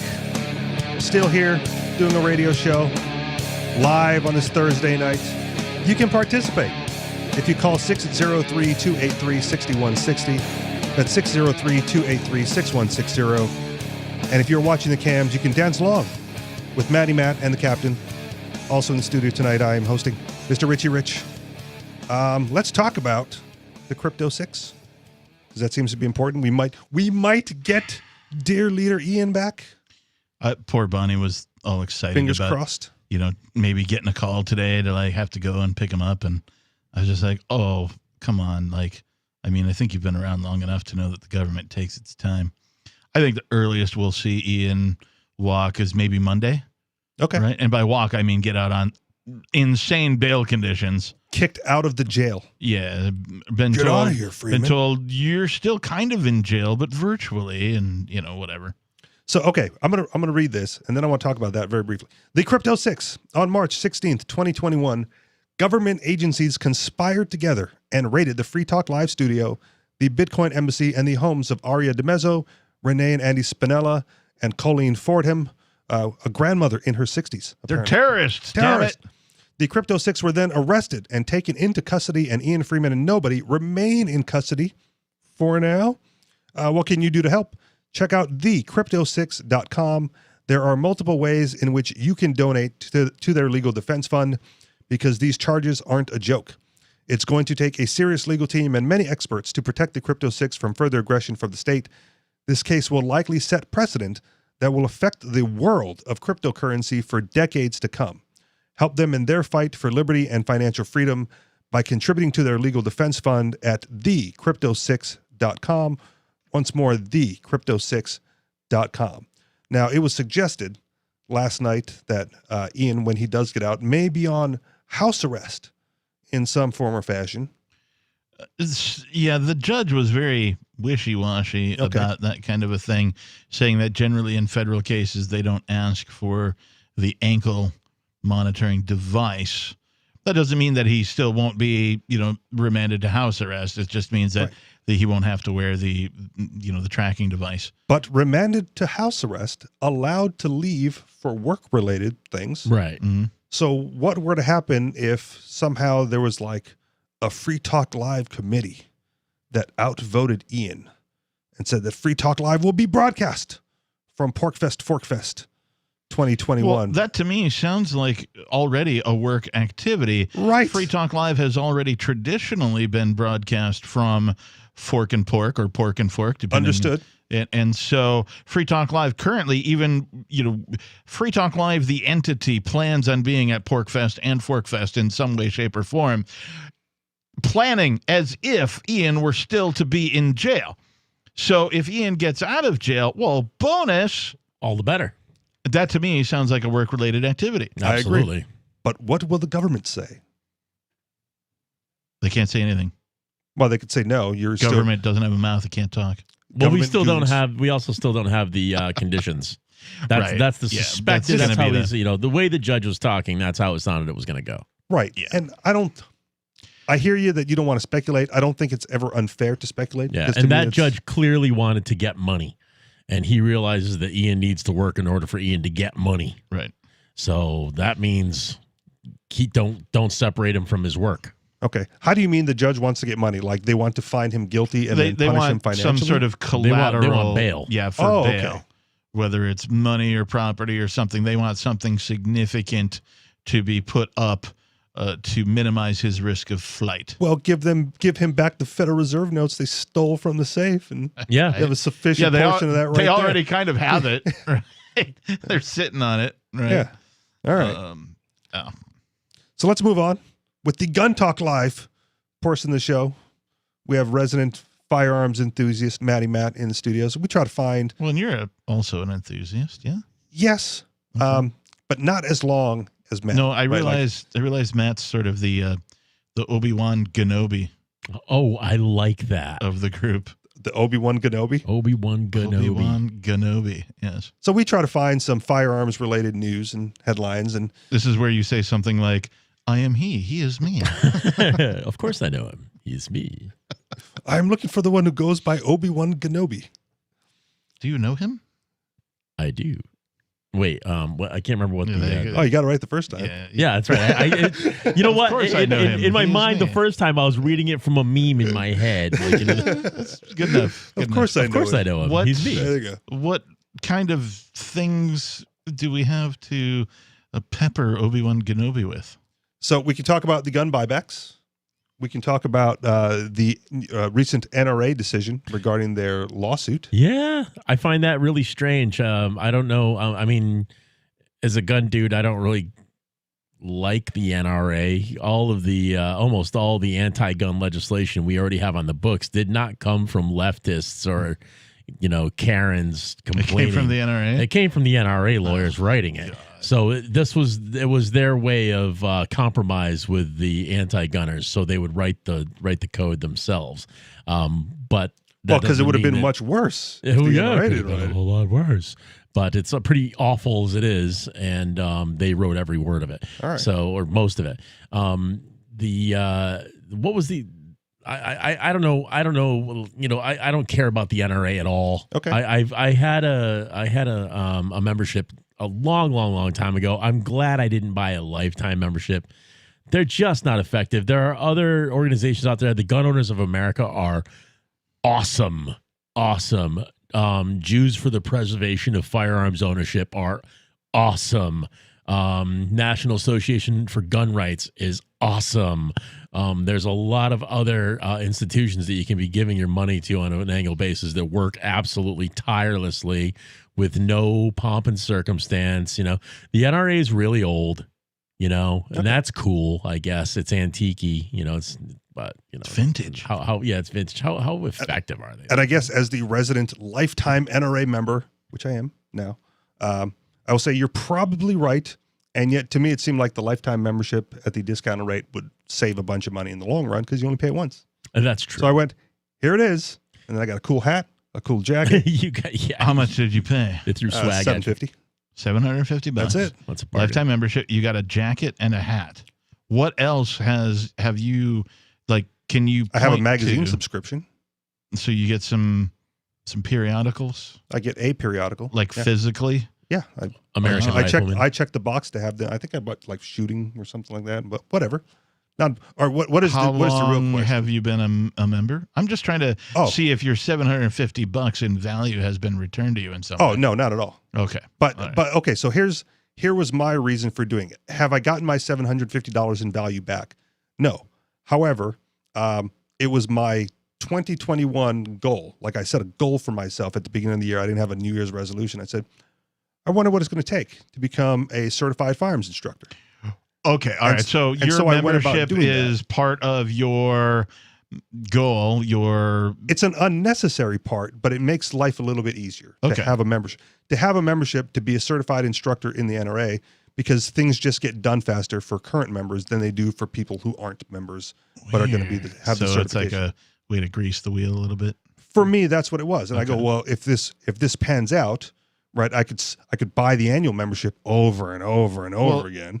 Okay, so if you did the lifetime membership and you meet your goal and you eventually, goal has been met. I assume you're going to give these, or not give these, but hire these services out, right? You're going to have people pay you for these instructor services. I will be assisting another instructor this Saturday, 2 days from now. But yes, the goal was to start making money at the end. I imagine that this increases your chance of getting your value back of the $750. Yes and no.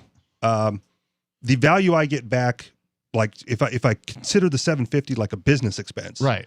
When I start just like all the other expenses that you had to do to go through all the other things you had to do to become an instructor, which I did. So I will get that back in revenue when I start doing the classes. But as far as value, just for being a lifetime member or a member of the NRA, no, I chalked it up as a business expense, not really a donation. I like your strategy. All right, more coming up. Are you a member of the NRA, or is there any organizations that Matt missed out on that you want to talk about? 603-283-6160. More coming up with Free Talk Live.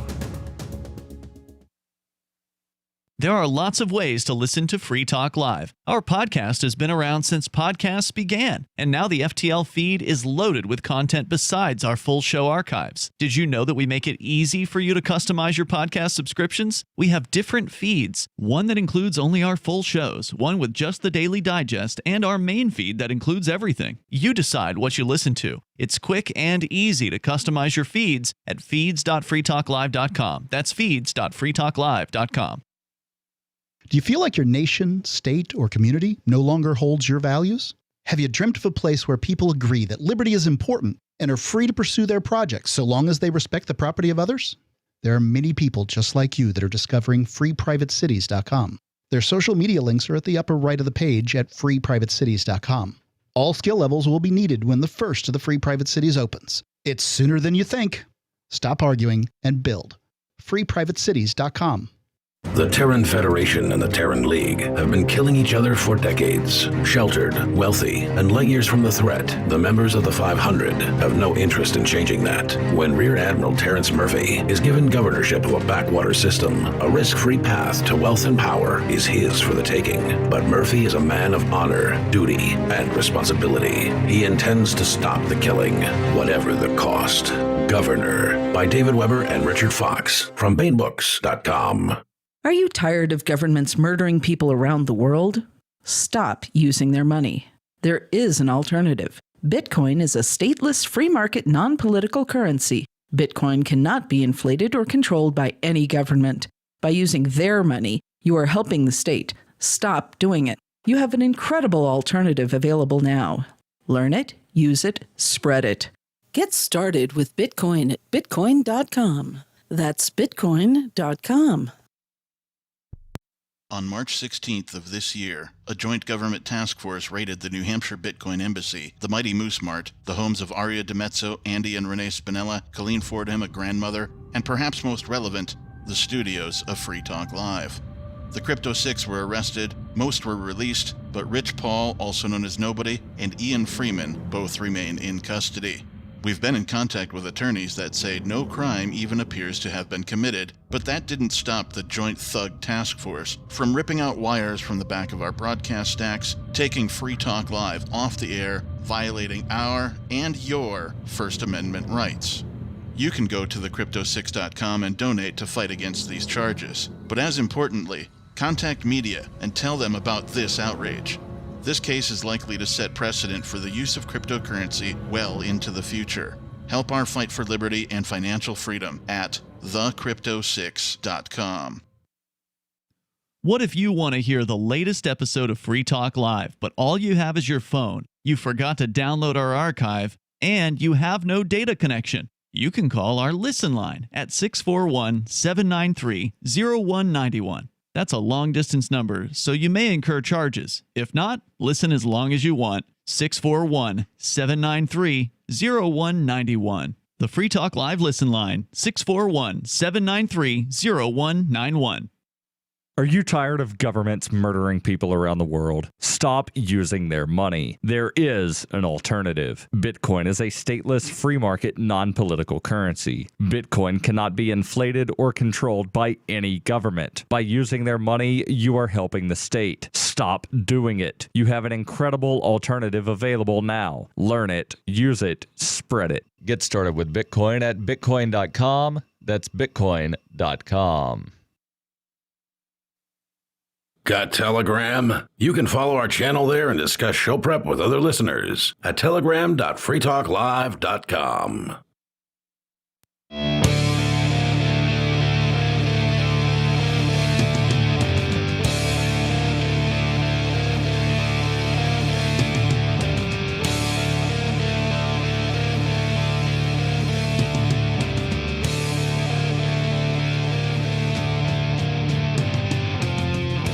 And we are back with Free Talk Live Thursday night edition. 603-283-6160.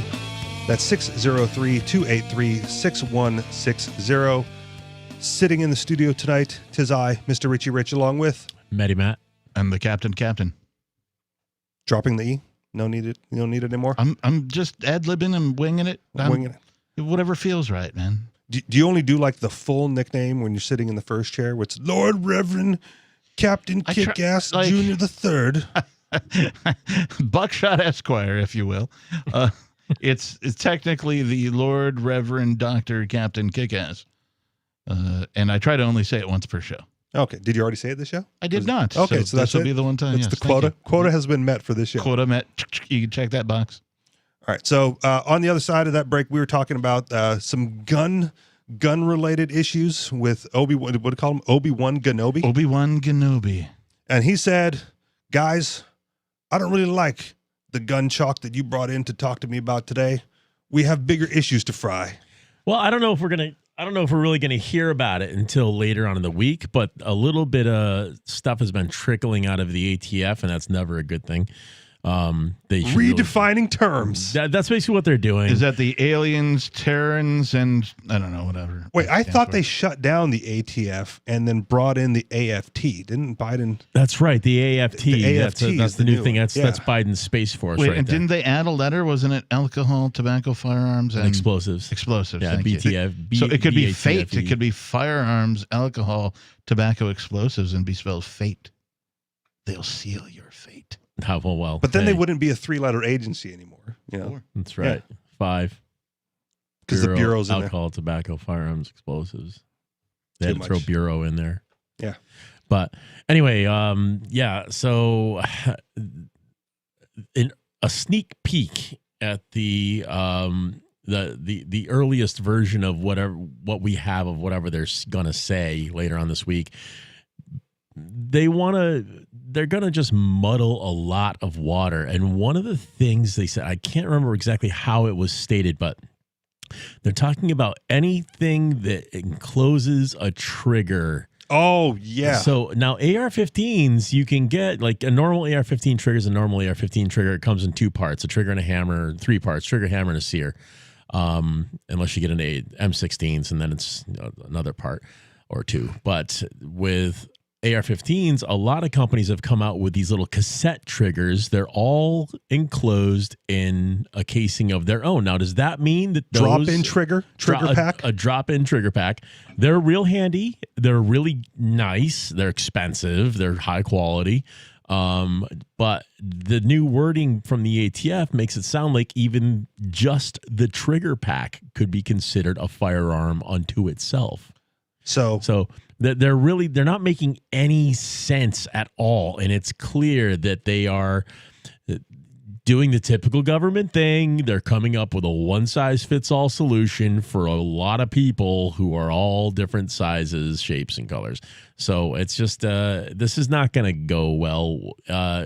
Will they enforce these regulations? Who knows? If you had to summarize what they're doing for like the layman, what would you say? I'd say that they're busybodies who are being politically motivated. No. I mean more closely to the actions that you've just described. Okay, let me give this a shot. They're redefining terms to try to be more all-encompassing to push through Biden's anti-gun Are they agenda. redefining definitions of guns and gun parts in order to make criminals out of otherwise peaceful people? Right. Correct. So to sort of answer Matty Matt's question about like will it be enforced? The answer is likely no. Right? Are they going to call this trigger pack the firearm? Likely not, until it serves them to do so. Right. And then they have this definition to fall back on to go like, oh no, it's right here in the guidance. we were very clear in, whenever this happens in the future, we were very clear in 2021 that anything that houses and encloses the trigger. And here it is. And here it is. There was also part of that guidance that came out was a redefining of the firearms that he was talking about, but also the 80%ers. Yep. Right. That is, the polymer 80 or the 80% arms frames that are incomplete, that you have to take incomplete, get it mailed to your house direct from the company, incomplete, and you have to do some work on it yourself. You have to, use some tools and some jigs and drill it out and mill it out.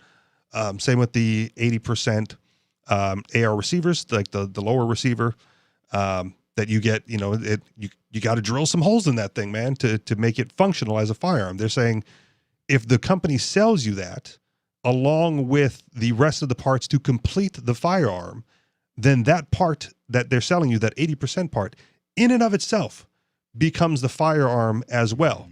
And where they are not clear, right, is at what percent does it not? Because the working definition, even though it's not really 80%, right, like that percentage is kind of irrelevant. It's just the term people use for incomplete. At 80%, that is now a firearm, but is it a firearm at 60%? Is it still a firearm? Like, how much material has to be milled out? If they sent you a rectangular aluminum block of billet steel, billet aluminum, right, that's 0%, right? Is it still a firearm?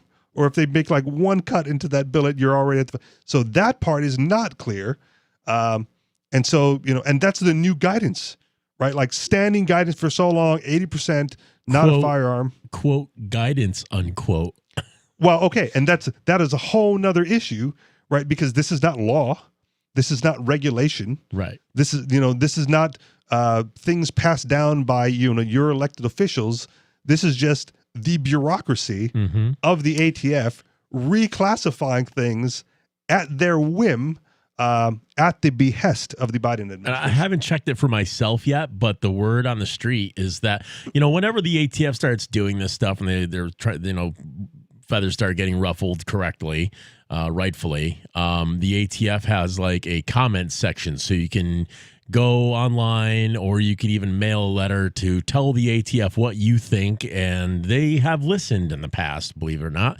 Enough people show some anger and they send some nasty grams to the ATF. The ATF says, okay, fine. We won't change. Apparently this time the comment section isn't available on the internet. Oh, so this is just going to get hammered right through. I was going to say, I don't know how much louder I can make my middle finger. Right, exactly. Not on the air. Not on the air. Yeah. Even in the ATF comment section. Well, yeah, but on that comment section, be as loud as you want. Let's keep it family friendly for now.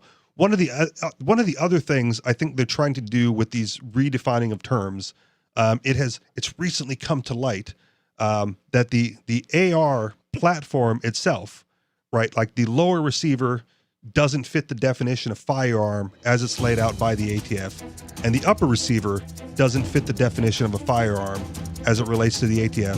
So there's a guy going around and arguing in court that no, none of these are firearms. And I think the ATF is trying to patch that hole a little bit to reclassify that, which is why we got all these new guidelines. Got to move the goalposts. Got to get people in prison. Your thoughts, 603-283-6160. Do you have experience with the ATF? 603-283-6160. Join liberty-minded voluntarists, anarchists, and libertarians from June 28th through July 4th for ForkFest 2021 at Rogers Campground in the beautiful White Mountains of New Hampshire. ForkFest happens the week after the Porcupine Freedom Festival, and ForkFest is decentralized, which means no one is in charge. That also means there's no ticket cost. Just reserve your camping, RV site, or motel room with Rogers Campground for June 28th through July 4th. Where better to celebrate Independence Day than around other freedom-loving activists in the Shire? You can relax and enjoy the camaraderie of like-minded people, or you can create whatever experience or event you'd like others to have. If you're planning an event for ForkFest, be sure to let others know in advance. You can connect with fellow ForkFesters via the unofficial Telegram chat or the ForkFest forum. Links to those are on the unofficial website, forkfest.party. Mark your calendar for June 28th through July 4th, 2021. We'll see you at forkfest.party. Markets went into a frenzy today after the price of money suddenly skyrocketed to $90 a dollar. Onion reporters spoke to economics professor Mark Cosgrave about the soaring cost of U.S. currency and the impact of increasingly unpredictable dollar-to-dollar rates. Right now, money prices are steeply rising with no signs of slowing down. This morning alone, the price of dollars nearly tripled, with 1 cent worth approximately $6. That's exponentially higher than even a week ago when money was trading at roughly $53 on the dollar. To put it bluntly, we're now in the midst of a national economic crisis. According to Cosgrave, the abrupt spike in dollar prices initially caused many Americans to hold on to their money, hoping that the $90 cost of dollars would soon dip back down. But as prices continued to climb, investors panicked and began purchasing as much money as possible. But with the cost of quarters hitting $4.97 and the $5 bill jumping to a 12-year high of $372, the days when you could get $30 or $40 for just a couple of bucks are unfortunately long gone. This is the Onion News Network. So you've signed the Shire Society Declaration and are planning your move to New Hampshire to be around more liberty-oriented people. Next, sign up for the Shire Society Forum at forum.shiresociety.com. There are a bunch of people there who are already in the Shire, and they want to meet you. If you're already in the Shire physically, you should also come by the forums. Remember, not everyone uses Facebook. New people are signing up for the Shire Society Forum every month, so drop in and say hello at forum.shiresociety.com. Tired of cancel culture? Sick of mega tech corporations holding an axe over your head? Join the LRN.FM Matrix chat server. It's self-hosted, so no one else can tell us what to do or say. Don't like the existing channels? You can make your own. You can even connect into some of our channels from other Matrix servers. It's federated. For the full LRN.FM Matrix experience, though, you should join our server via the step-by-step instructions at chat.lrn.fm. Chat.lrn.fm. A congressman recently revealed that legislation totaling 2,900 pages and involving more than $1 trillion was available to members of Congress for less than 48 hours to study and consider. That's over 60 pages of legislation per hour. Do you think anyone read the entire bill? I'm Jim Babka with DownsizeDC.org. Consider a proposal buried in a 3,200-page, $388 billion bill, which would have empowered committee chairmen or their agents to examine Americans' tax returns. When this horrible provision came to light, no one claimed to know how it got into the bill. One congressman questioned said, "I didn't write it, I didn't approve it, I wasn't even consulted." If your attorney represented you this way, he might be disbarred. But this is how Congress represents you every day. That's why DownsizeDC.org has created the Read the Bills Act. You can force Congress to read their bills before they pass them at DownsizeDC.org. Do you appreciate what we do? Help us advertise, market, and promote for just $5 a month at amp.freetalklive.com.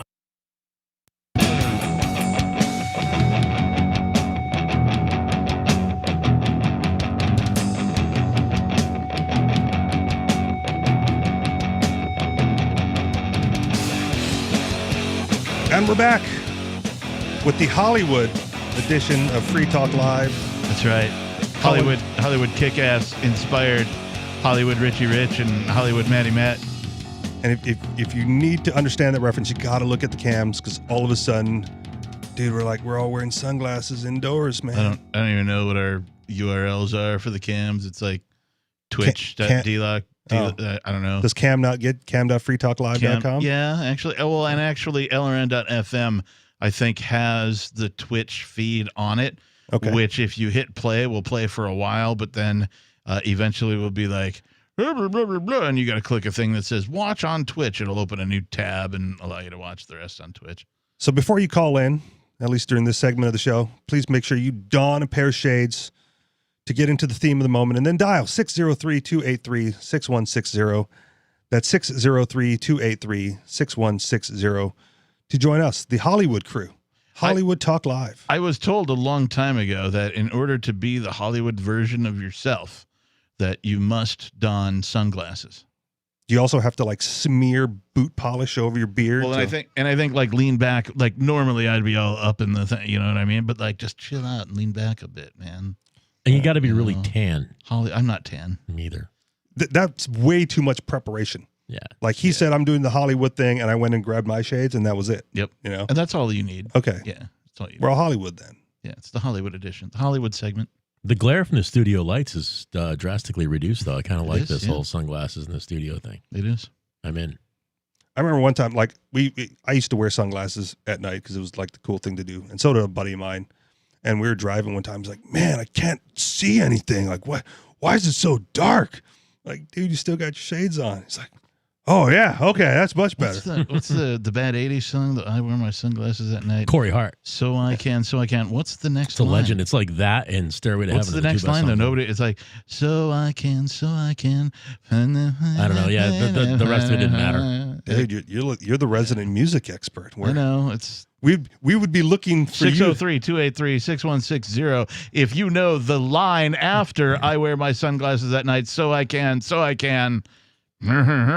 wonder if anybody can like people are just gonna look it up and call in and tell us what. Yeah, it's if about. only there was a magic rectangle in our pockets in which we could look this up with all of the world's earthly information contained within it. Right now, because I can't live. If only the captain could read through his sunglasses. That's the I don't have prescription sunglasses, so I can't really read. All right.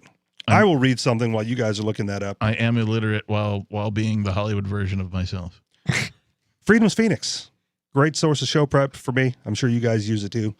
Freedom's Phoenix is a liberty-oriented news aggregation site. Do you want the newest and freshest stories and perspectives on current events? Yes, I do. From those who value liberty. No, yes, I do that one? Yes, I do. freedomsphoenix.com has it. Their daily dispatch is the best way to stay up to date on science, technology, historical findings, liberty news, government overspending, and the rise of the police state. That's freedoms with an S, phoenix.com, freedomsphoenix.com. Okay, so you know that I can't read. I know you just looked it up. I want to say, hang on. I want to know. I want to say before you reveal the answer, I want to say that the words "breathe" and "storyline" are involved. Yeah, how did you know that? I'm a kid of the 80s, man. Like so am I, but you looked this up at some point. Nobody knows that. No. I lived like that song I first heard on MTV when they played actual music videos. Right. So, and of course they repeated things because they were basically a radio station on television. And so like I heard that song, but I can't remember like how they put the words together. Not well. To form the sentences. Yeah, I'm looking at these lyrics and I'm thinking they're not very good lyrics. I don't think this is a good song. I never did think it was a good song. Okay. It was horrible. Well, read it anyway. A drum roll, please. Now, yeah. I wear my sunglasses at night so I can watch you weave, then breathe your storylines. Weave, then breathe. Yep. And I wear my sunglasses at night so I can keep track of the visions in my eyes. Sounds kind of creepy and stalkerish. Like he's got the sunglasses on backwards. Yeah, or something. Sounds like he's going incognito in the bushes and keeping an eye on someone or something.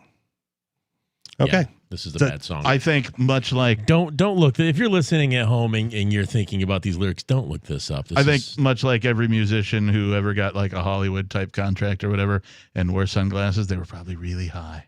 Possibly. I'm just guessing. Yeah. So was there more to the ATF guidelines? No, just watch for more coming this week. And, who knows when or how long that they're going to drag this out. They are government, so it could get dragged out forever. But we just got this first little vision of it today. This was like breaking news today. Like the news, the articles were just coming out, and there wasn't much to it because it was proposed guidelines. Mm-hmm. Yeah, proposed. Right? So it's not official yet, hasn't been voted on, hasn't been declared by the ATF. Mm-hmm. Just like, hey guys, here's what we're thinking about doing. What do you think? Psych. We're closing the comment section. Just expect pretty much. It. Yeah. Okay. If it was truly the Hollywood version of Free Talk Live, we'd have bikini babes in here and mountains of cocaine and assorted other 80s things that were really popular in the 80s, like really big hair. Everybody'd be totally over decorated. All of us would have 17 piercings in one ear. I want a piercing. I want dangling axe earrings. I'd have like Mr. T style gold chains, like Absolutely. 30 pounds of it. God, one of you guys would have like 30 bracelets on one arm only, not the other arm, just one arm. All these bad 80s things. One of us would probably have a bandana tied around our knee or our leg or ankle or something. I'd have holes in the knees of my Levi's 501s, and I would probably be wearing a little bit of mascara just to be the cool guy. So you mentioned dangling axe earrings, and I like that because one of my goals that has yet been unfulfilled because I can't find anything that fits the description. I've always wanted like flamboyantly masculine earrings. And you need a dangling axe. That sounds like it would fit that definition. But as of yet, I haven't found anything, seen anything that like, yep, that's exactly what I'm looking for. Flamboyantly masculine. Maybe on the Magic Rectangle, look up, I'm trying to remember what they're called. They're the combination earring and ear cuff.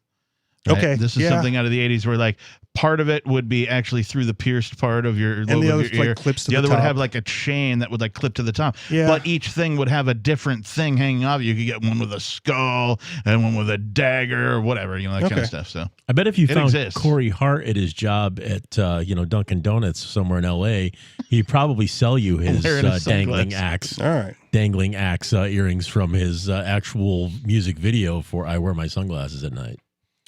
Fair enough. I will keep. I'm still on the lookout, but dangling axe seems like it would fit that. There needs to be a band called Dangling Axe. Okay. And then they need to cover Corey Hart's "I Wear My Sunglasses." Definitely. I think I see Captain Kick-Ass's future Bandcamp project in the works. The parody project is going to sound really funny after that. Let's move on to some possibly good news. 26% of Americans now identify as libertarians. Wait. Oh, wait, no, that is not the headline. Wait. You say that's a lie. News? Like, it's been so long. I'm like, I don't know what to do with this potential information. That is not the headline. 7 in 10 Americans agree that 2020 made them a better person. Here's how. According to the new survey, 74% of Americans said that 2020 has made them more aware of the needs of others. That's where I got the inverse of that, the 26, because libertarians have a stigma of not being aware of the needs of others because they're selfish and capitalists. And I mean, the stereotype is that, but I don't find that to be the reality. Well, you're probably right, but I thought it was funny, and so I went with it. Oh, okay. And sorry, more. I'll try to be more humor oriented in the future. Is this? Do we not do the humor on the Hollywood portion of the show? Is that we do? I just somehow forgot. Sorry. Right. I think I spaced, man. Spaceman. That's like the Hollywood thing. I don't know what happened. I just spaced, man. Is that an Elon Musk callback? Because he's a spaceman? No, he's a muskrat. All right. More of this article coming up. 74% of Americans said 2020 has made them more aware of the needs of others and more selfless than ever before. Did you experience that in 2020? If you follow Elon Musk, you are a musketeer. 603-283-6160. 603-283-6160. More coming up with Free Talk Live. Why did you move to the Shire? I moved here to the Shire because there's other people around who take liberty just as seriously as I do. I moved to the Shire because I saw videos of people challenging authority and thought that I could get support myself. It called to me, like, do this right now. I wanted to be around people like me who got it. And once I got here, I knew there was nowhere else that I wanted to be. I've always wanted to change the world. So I moved to the Shire to join people who were actually working towards doing the same thing. The people here are awesome, loving, and positive. It was for the adventure and for the feeling of something important is happening here. And I just wanted to come to sort of be part of that. Visit ShireSociety.com to read and sign the Shire Society Declaration and learn the reasons why, if you love liberty, you should immigrate to the Shire. Plus, connect with others via the forum at ShireSociety.com. That's ShireSociety.com. The new 4th edition of Healing Our World, The Compassion of Libertarianism will take your understanding of liberty to a deeper level and has over 1,300 updated references, new cartoons, and a foreword by Dr. Ron Paul. With discounts for multiple book purchases, the 4th edition of Healing Our World is a great gift for the liberals, pragmatists, environmentalists, and Christians in your life who think libertarianism is cold-hearted. Get yours today at healing.freetalklive.com and use promo code FTL for a $5 discount. Some of you asked, and now we've delivered. LRN.FM's live Keene, New Hampshire studio shows are now streamed in HD on Twitch. Visit our channel at twitch.lrn.fm and give it a follow. If you have Amazon Prime, you get 1 free subscription on Twitch. If you use it on our channel, Twitch will give LRN.FM a monthly piece of your Prime subscription cost. So please watch, follow, share, and subscribe to twitch.lrn.fm. That's twitch.lrn.fm. I'm grateful to have heard from some of our satellite listeners recently. I appreciate knowing that people are out there who like what we do and are willing to support it financially. LRN.FM's free-to-air satellite feeds blanket most of 2 continents.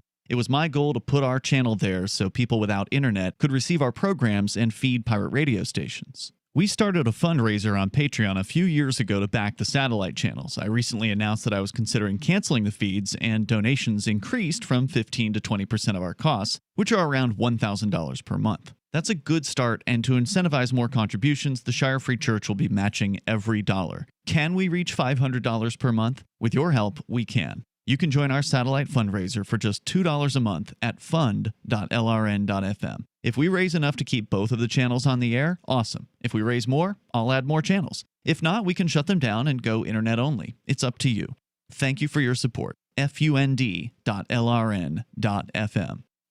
So you've heard all 3 hours of the latest episode of Free Talk Live, and you're still hungry for liberty-oriented audio content? Did you know that we have another 24/7 audio stream at LRN.FM? The Liberty Radio Network airs the latest episodes of some of the best liberty-oriented podcasts on the internet around the clock. In addition to recorded content, you'll also hear live shows like Free Talk Live, originating from our Keene, New Hampshire studio. So listen anytime at LRN.FM. That's LRN.FM. Are you a cryptocurrency advocate? The Crypto Tip is the ideal outreach tool to help new people discover cryptocurrency. It's a printable business card-sized tip that you can give to service providers, preferably in addition to a good cash tip. When the server scans the QR code, it'll bring up an explanation of cryptocurrency, how to install a wallet, and allow them to claim the tip. If they don't claim the crypto, you get your tip refunded to you after a time period you specify. Plus, if they do claim the tip, you get an email alert. Create as many tips as you want at cryptotip.org. That's cryptotip.org. Our Matrix server is about as free as internet chat can be. Join the existing rooms or create your own at chat.freetalklive.com.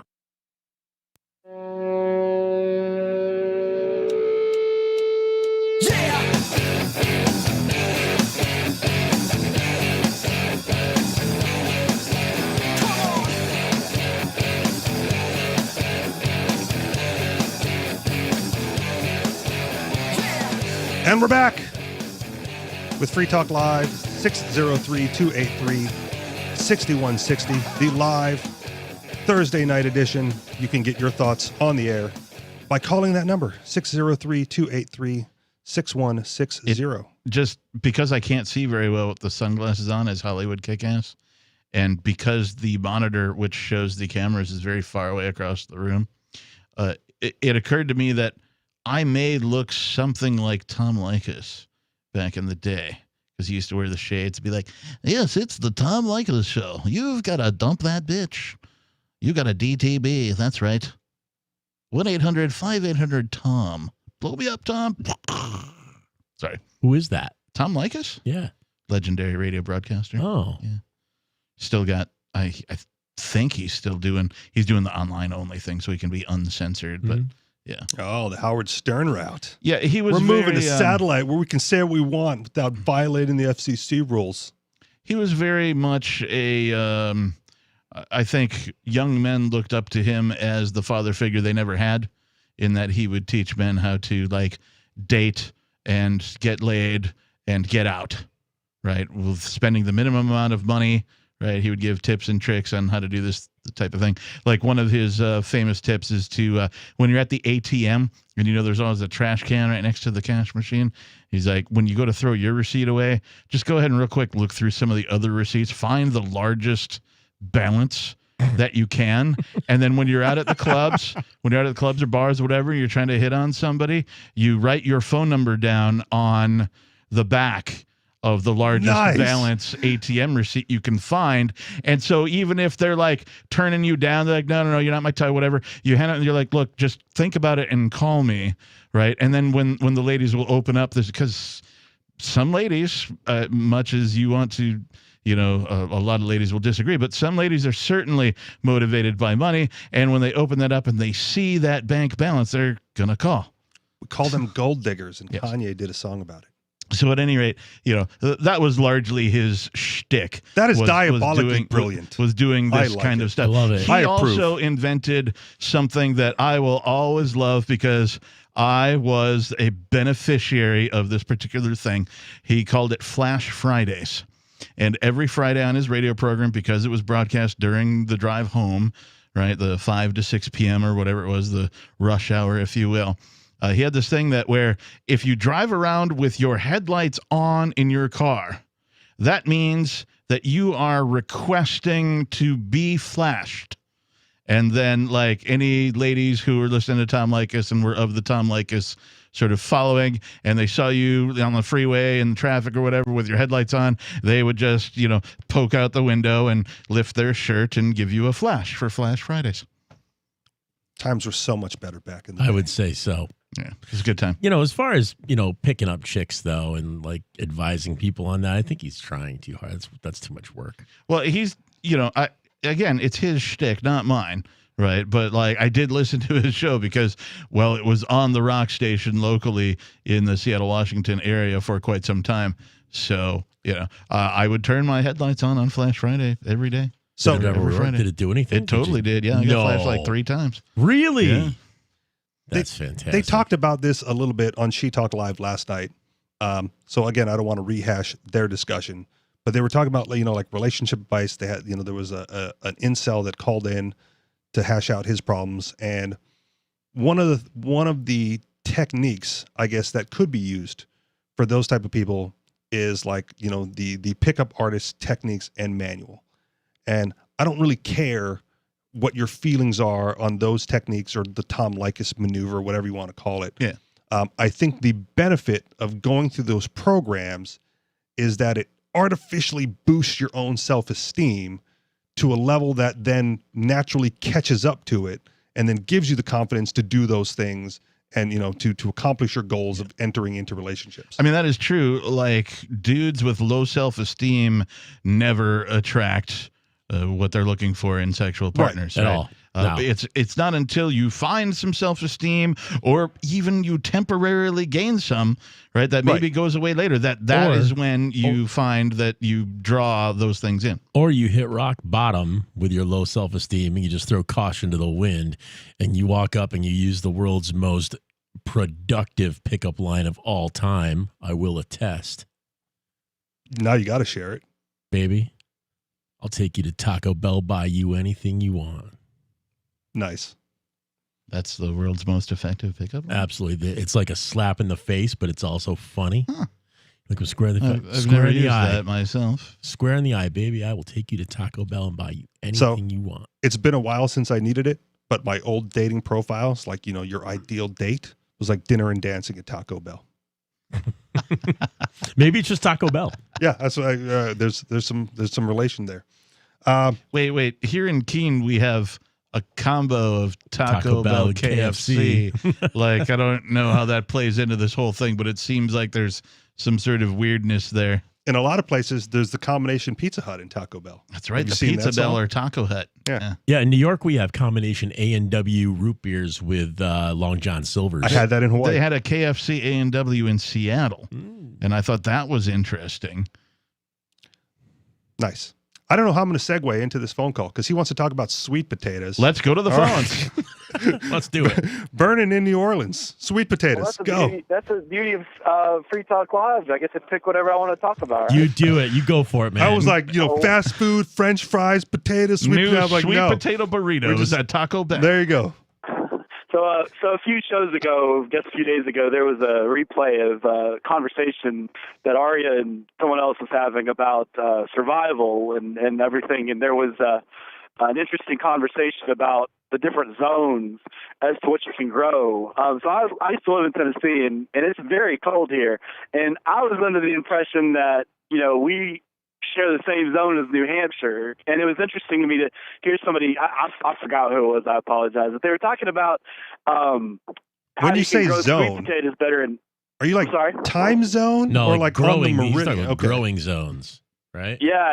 Is that gentleman on tonight that was talking about that? I don't believe so. Yeah, none of that rings a bell to me. But I can tell you, 5-6, I can tell you, having lived temporarily in Chattanooga, Tennessee for like a year, and now having lived in New Hampshire for going on my second year, if not well into my second year, that you say it's cold in Tennessee. I say if you want to know the difference between cold in Tennessee and the cold in New Hampshire, come visit us in like late December, early January. It's also a lot colder in the Midwest, though, than it is up here. It is. That's true. It's a little bizarre. Yeah, that is. Well, I'll call back into the night when he's on the show. I'm sorry. I thought he was on tonight. Thank you all. I don't remember who that was, so I can't really tell you if that was one of us or not. Sorry. Well, as a prepper, he seems to know how to grow a lot of food at home. And you're talking about Conan. Conan. He'll probably be on Monday or maybe Tuesday night. Schedule permitting. Okay. Yeah, schedule permitting. Thank you. You got it. All right. Have a good night. And we go to Andrew in Tennessee, who may have some insight on this. Wait, were these both Tennessee callers? No. Vernon was in New Orleans talking about growing sweet potatoes in Tennessee. All right. And now we have Andrew in Tennessee. Totally different topic, but maybe he knows something about sweet potatoes. Andrew, go ahead.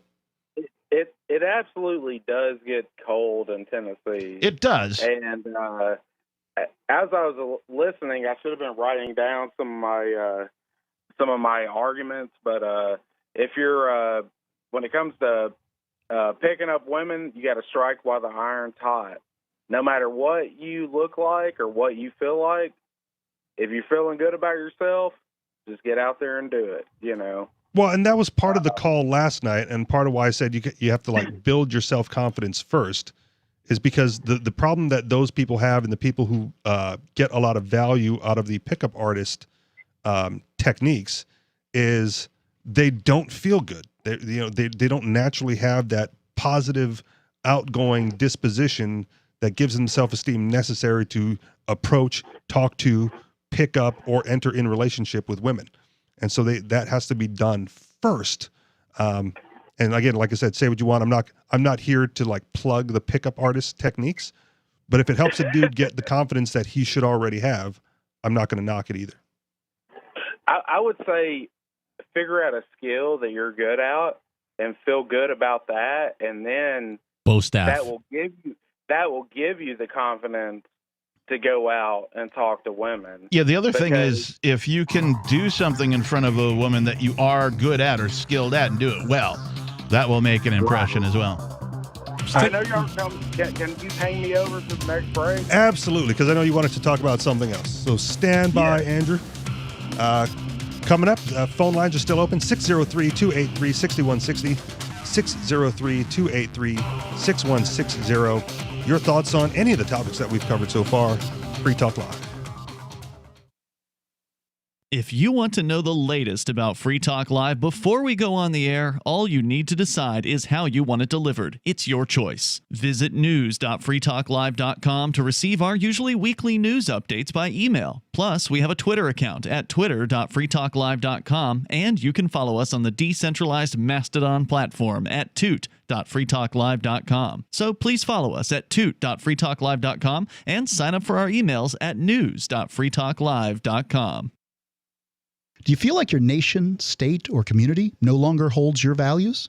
Have you dreamt of a place where people agree that liberty is important and are free to pursue their projects so long as they respect the property of others?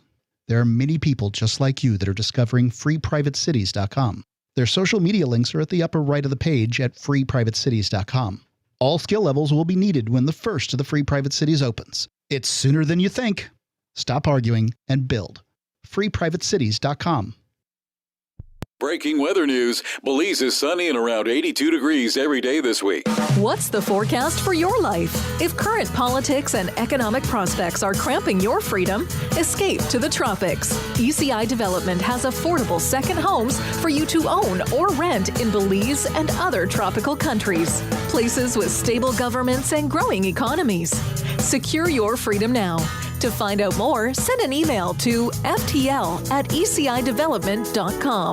The LRN.FM social media channels have been revamped. We've eliminated Facebook and focused on other platforms like Twitter and Mastodon, the decentralized alternative to Twitter. On our accounts, you'll find posts from multiple LRN.FM show hosts together in one place. Follow us on Twitter at twitter.lrn.fm, or better yet, move to the decentralized Mastodon social media platform at toot.lrn.fm, toot.lrn.fm. I think you'll like it. You're listening to the live edition of Free Talk Live. Hour number 3 is next after the news here on the Liberty Radio Network at LRN.FM.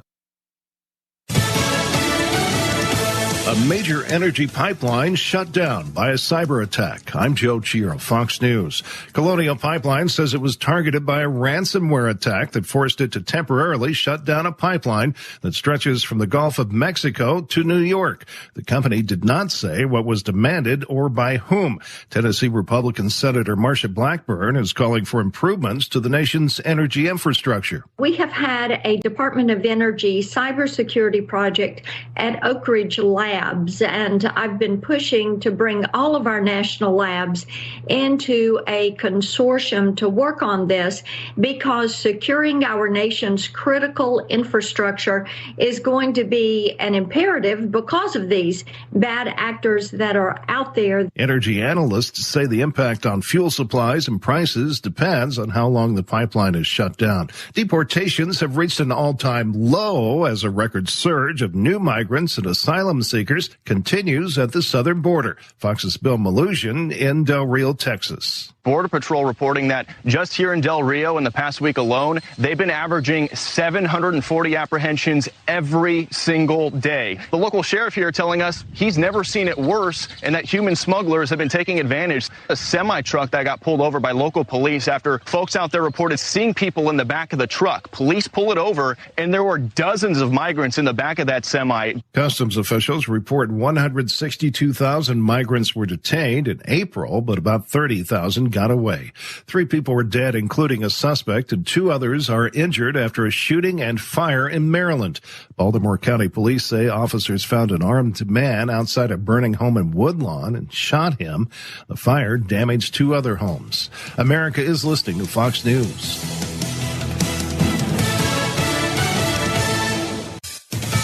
Finally, get curcumin and CoQ10 together. Stop Aging Now brings you CoQ10 Ultra to fight inflammation and energize your body. Get a 30-day supply for 40% off plus free shipping with promo code FOX. Power and protect your cells for a strong heart, sharp brain, pain-free joints, and more. Nancy from West Virginia raves, CoQ10 Ultra helps me stay mentally and physically fit. Only from Stop Aging Now. Get 40% off plus free shipping right now. Go to stopagingnow.com and use code FOX. The Equality Act is stalling out in the U.S. Senate. Democrats had hoped they could pass the legislation creating new protections for LGBTQ Americans this year, but Republicans warn it would open the floodgates for transgender athletes to play on female sports teams. A large piece of a Chinese rocket from a launch last month is expected to fall back to Earth this weekend. Fox's Jill Nato reports. A 23-ton rocket core careening out of orbit and headed for Earth. We don't know where it's going to hit, but researchers think they have an idea as to when. The Center for Orbital Reentry and Debris Study says it'll be around 04:19 Greenwich Mean Time. That's 12:19 a.m. Eastern Time Sunday, give or take 8 hours. Because the Earth is mostly covered with water, chances are it'll hit an ocean. And some scientists believe as much as 40% of it will get burned up in the atmosphere. But if it hits land, whatever's left of it is bound to leave a mark. Jill Nato, Fox News. At least 30 people were dead after a bomb exploded near a girls' school west of Kabul. The Taliban condemned the attack, and there's been no claim of responsibility. A well-known billionaire hosting tonight's Saturday Night Live show on NBC. Tesla and SpaceX billionaire Elon Musk will take the stage this evening to try his hand at hosting the iconic show, which also features Miley Cyrus as musical guest. The announcement of Musk as Saturday Night Live host has drawn criticism on social media. So the protection of life, liberty, and property is what the Free State Project is all about. But it's an effort to move 20,000 people who understand. It's about demonstrating to the entire country that, yeah, we can have a free market, a truly free market. Making it just a freer, great place to live. It's the world's largest voluntarist libertarian community, and it's only getting bigger. That's amazing, to be able to move to a place where other people passionately believe in being free and independent. What the Free State Project is managing to do, though, is to put their money where their mouth is. Physically getting up across the country and saying, let's go someplace and let's demonstrate the power of these ideas. There's a lot of kind of philosophy that surrounds liberty. There's a lot of thinking about it and talking about it. But here in New Hampshire, people are doing it. 101 Reasons Liberty Lives in New Hampshire, a documentary by Free State Project Early Movers. Watch it free at 101reasonsfilm.com. 101reasonsfilm.com. A man thanks God he's not sexually attracted to children, and Popeye's home is burglarized. Week in and week out, you come back like a housebroken Pomeranian, loyal to the bitter end. Good boy. This is the Onion Week in Review.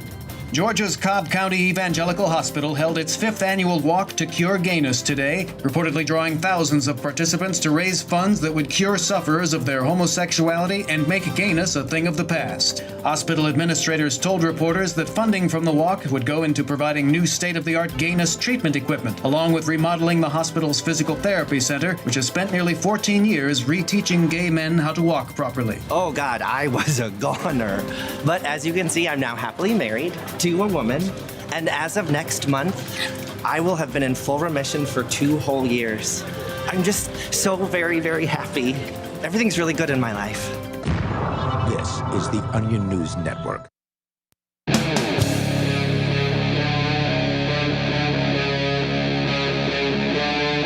Free Talk Live.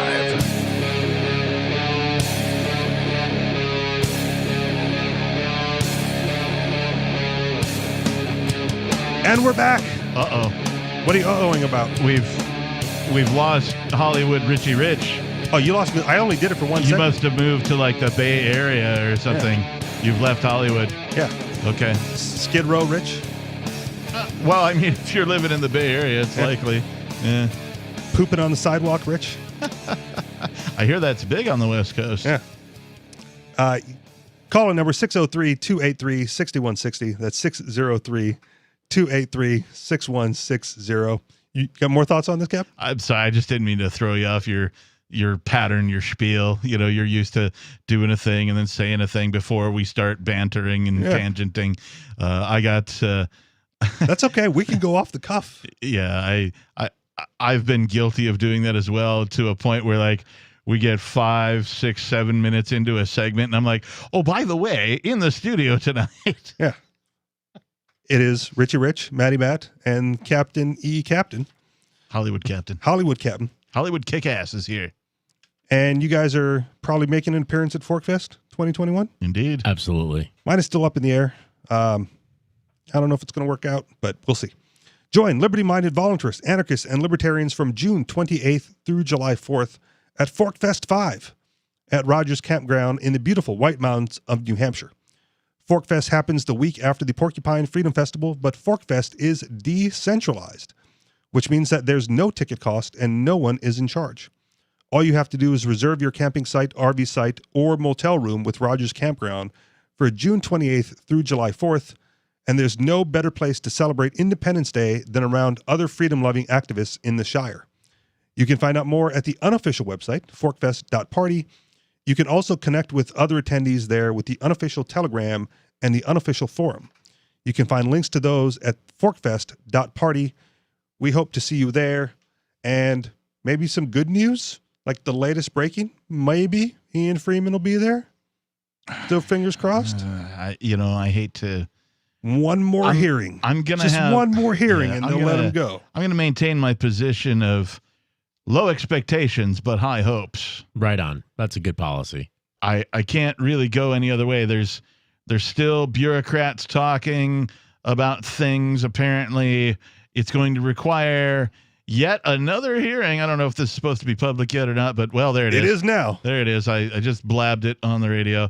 Apparently, the bureaucrats need to get together one more time to figure out how to write a bail order that makes a peaceful, non-violent man who has not hurt anybody or damaged any property ever, like, give bail. Like, cops who molest little girls get bail, right? Murderers, mass shooters, they get bail. This guy who did some cryptocurrency transactions and owned some Bitcoin vending machines can't get bail. You're also presuming that that's what this next hearing is about, right? It's a safe assumption, but it's just scheduled at this point to hear more. Well, I don't know that this is a hearing that's available to the public or a hearing just between the judge and the counsel. Either way, what more needs to be said? Both sides have made their case a number of times. Someone just has to I think it's that the decision, judge doesn't want to pick and choose from the buffet of options that he's been given, and so he's going to make the counsel do the work. Because that's what I would do if I were in his position. I wouldn't want to do the work myself. I'd make counsel do the work. It's their freaking job. Yeah, I don't think that judge was all that impressed with the prosecution. Well, then give the man bail. Yeah, penalize the prosecution for being unprepared and whatever. However you want to describe their performance there. Shall we go back to the phone? Sure. We held over Andrew. Andrew, you are back on the air with Free Talk Live. Man, thanks for holding on for me. No problem. We want to make sure that you get your actual thoughts out. You jumped into a different conversation, so you had your own thoughts. You're up. Oh, no, I can jump into people's thoughts as well, but no, I'm a lifetime freedom lover, love liberty, never sway from that. But some of the things I've been thinking about lately is in order to maybe regain some type of personal freedom, people have to start to consider balance in life, and I feel like that's where we're losing out on a lot of personal interactions with people. Are you talking about the work leisure balance? Like, what balance are you talking about? The balance between, if you're in a certain age group, you've lived in a time period where you've seen, old ways of doing things, and then you've seen the projection into new ways of doing things. And so, I think a lot of people get caught up in day-to-day life and kind of lose sight of what's real and what's not real. And as a freedom-loving person, one thing that I feel deeply about with freedom is self-growth and self-realization. And if you don't incorporate freedom with self-growth, it creates different problems. So what I mean by balance is self-balance, I guess. Yeah, I kind of agree with you on the self-growth part, and I don't mean just obtaining a foot fungus or something like that. What I mean is when you decide consciously that you are about freedom for yourself, at least, if not for others, that the more you think about that, the more it expands in your mind, and you have to adjust to your newfound way of thinking. And I think that being about freedom sort of forces you into, at least for a period of time, some self-growth that you didn't have, say before you were all about freedom. And I say that after having looked up one of my favorite words. It's eleutheromaniac, right? Which is the root word is eleutheromania. And eleutheromania just means a great desire for or obsession with freedom. And so that describes me. I am definitely. So it's a psychological disorder. It's is what you're saying. It's the desire for freedom plus mania, right? So I am a fan, right? A fanatic, if you will, of freedom, right? In the same way some people are fans of a baseball team or a softball team or a particular musical artist, right? They have mania for that type of a thing. Well, I just happen to have mania for freedom. I'm also a nerd, so I've got nerdism for freedom as well. So what's also go ahead. Within that way of thought, I agree with that, but you also have to find a balance with your enthusiasm for freedom, because you can't let that one sector control every other being of your person, because there's so many levels of people, so you can't just get obsessed with one level of it. At some point, you have to realize that you understand that level and let things be things while they are, but while other things are working at the same time. If that makes any sense. Let me take a shot at this. I'm having a hard time putting my words into. That's fine. Let me take a shot at this, because we've all, a lot of us here have moved as part of the Free State Project or the Liberty Migration or whatever for more freedom. I doubt that the vast majority of the people who've made that migration have freedom as their number one value, right? Because something else always comes up that at that time is more important than absolute freedom, whatever it happens to be. For a lot of people, it's family or, whatever, or the kids. And even the people that haven't moved, like, why haven't you moved here for more freedom? It's like, well, my wife, I like the beach, because I moved from Hawaii. And so they're exercising some of that balance because they have a different value structure, and freedom is just not at the top. And if you put freedom at the top, you have to let a lot of that stuff go, because freedom is such an important one to have. More coming up with Free Talk Live.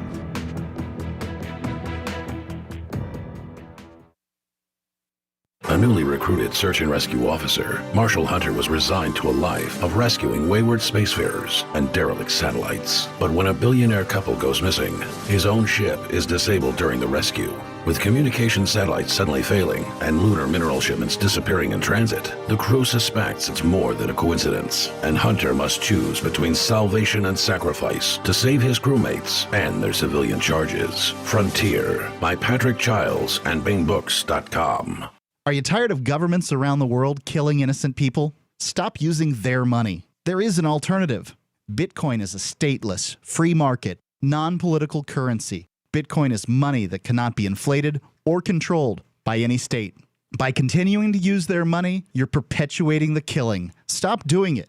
You have an incredible alternative available to you now. Learn it, use it, spread it. Get started with Bitcoin at Bitcoin.com. It's Bitcoin.com. There are lots of ways to listen to Free Talk Live. Our podcast has been around since podcasts began, and now the FTL feed is loaded with content besides our full show archives. Did you know that we make it easy for you to customize your podcast subscriptions? We have different feeds, one that includes only our full shows, one with just the Daily Digest, and our main feed that includes everything. You decide what you listen to. It's quick and easy to customize your feeds at feeds.freetalklive.com. That's feeds.freetalklive.com. Do you feel like your nation, state, or community no longer holds your values? Have you dreamt of a place where people agree that liberty is important and are free to pursue their projects so long as they respect the property of others? There are many people just like you that are discovering freeprivatecities.com. Their social media links are at the upper right of the page at freeprivatecities.com. All skill levels will be needed when the first of the Free Private Cities opens. It's sooner than you think. Stop arguing and build. freeprivatecities.com. If you're looking for work, you know the math. There are many more applicants than openings, so you need to stand out, not blend into the blah, blah, blah your interviewer is hearing from your competition. Here's a tip. In your interview, you will be judged more by the questions you ask than the answers you give. Yes, do anticipate the obvious job interview questions and prepare concise, insightful, glass-half-full sounding responses. And you should interview your interviewer. Seem genuinely curious about what will help get results. With money and attention so scarce now, effective communication skills have never been more important. You want to cut through the clutter. For more tips for job seekers and making all the other conversations you have more productive, hit survivalspeech.com. I'm Holland Cook. What if you want to hear the latest episode of Free Talk Live, but all you have is your phone, you forgot to download our archive, and you have no data connection? You can call our Listen line at 641-793-0191. That's a long-distance number, so you may incur charges. If not, listen as long as you want. 641-793-0191. The Free Talk Live Listen line, 641-793-0191. My name is Jacob Hornberger. I'm president of the Future of Freedom Foundation, which Congressman Ron Paul awarded for having an outstanding freedom website. Write us at fff@fff.org, and we'll send you a free 3-month subscription to our monthly journal of libertarian essays and our booklet, Economic Liberty in the Constitution, which George Mason University economics professor Walter Williams praised in a recent column. That's fff@fff.org. You can stick it to the man and big tech. Join our FTL social mastodon at social.freetalklive.com.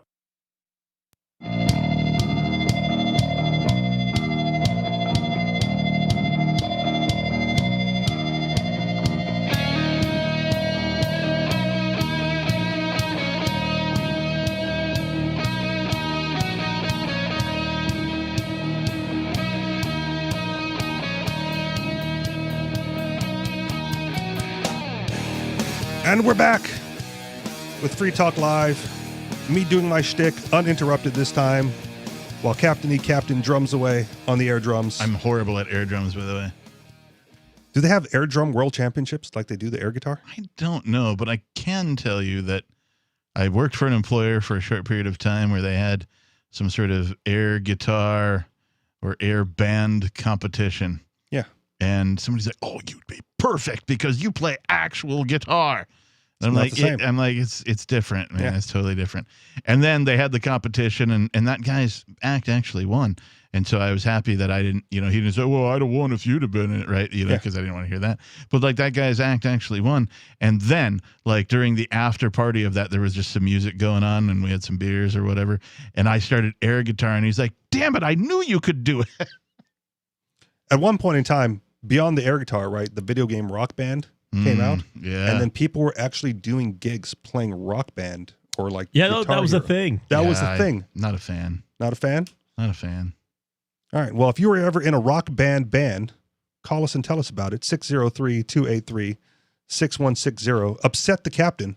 If you ever got on stage and played Rock Band with a couple other people, let us know. For money. Because they were getting paid for these gigs, man. Bastards! 603-283. Totally not real musicians. Real musicians go out, they do gigs, and then they get ripped off and don't get paid. That's how you're a real musician, damn it. No, you're on stage playing a video game for money. That sounds like... Sounds like they one-upped the real musicians on how to actually make a living with these guys who are like, one-man composers or whatever, and they're like, "Yeah, my musical outfit has a gig. Come listen to me and my laptop next Tuesday at Dave's Bar and Grill." Things are changing in that direction. Speaking in terms of video games, I'm going to confess, I'm totally addicted to watching Call of Duty Warzone on YouTube and Twitch. Okay. Like I've got people that I follow. I love watching them play. It's way more fun than watching, I love baseball. Sorry. Call of Duty Warzone's way more fun to watch, and these guys are. Baseball's boring to watch. Fun to play. Right. Football's the same way. That all the modern sport, all the sports that we're used to are getting replaced by people watching gamers play on esports. Esports is a big deal. I'm on the fence on this, so help me out here. Watching Call of Duty more fun than playing Call of Duty, Yeah, because they're way better than I am. Okay. It's frustrating. Oh, when I so play. it's a question of skill level. Oh, yeah, they're pros. Right. They're so you amazing. can't watch like a novice try and play Call of Duty and have fun. I could just replay my own games if that's the way. It's just watch myself suck at it. At one point in time, I poo-pooed on this, right? I went, like, why would you ever spend the time watching other people play the games when you could just play the game, right? But then I remembered, like, back in the day, right? Like, I'm not as ancient as you. I never had a pager, Captain. I'm a relic. It's true. But I remember, like, we had like a Super Nintendo or like a regular, and there was 3 of us and only 2 controllers. So one of us sat there and watched and would eventually rotate in. Right. Right. So part of the entertainment was like watching my friends play while I waited. To the point where we eventually got the Nintendo 64. I remember this Zelda: The Ocarina of Time, probably my favorite game of all time, still standing. We would alternate, right? Like I would get home from school early, I would play, and then my friend would come home from school, and then I would like walk him through what I had done. So he would do that quickly and then do more stuff, right? And then he would figure it out, and then I would come up behind him like the next day or whatever, play up to where he was, and then pick up, and again, so it was always like playing and then watching, but much like you do on YouTube, I was watching him and learning his techniques the same way people watch like tutorials now. Mm-hmm. So I go like, well, I've also done it. This is just the modern way to do that, right? A few years ago, I got my son an Xbox. He was coming to visit for the summer.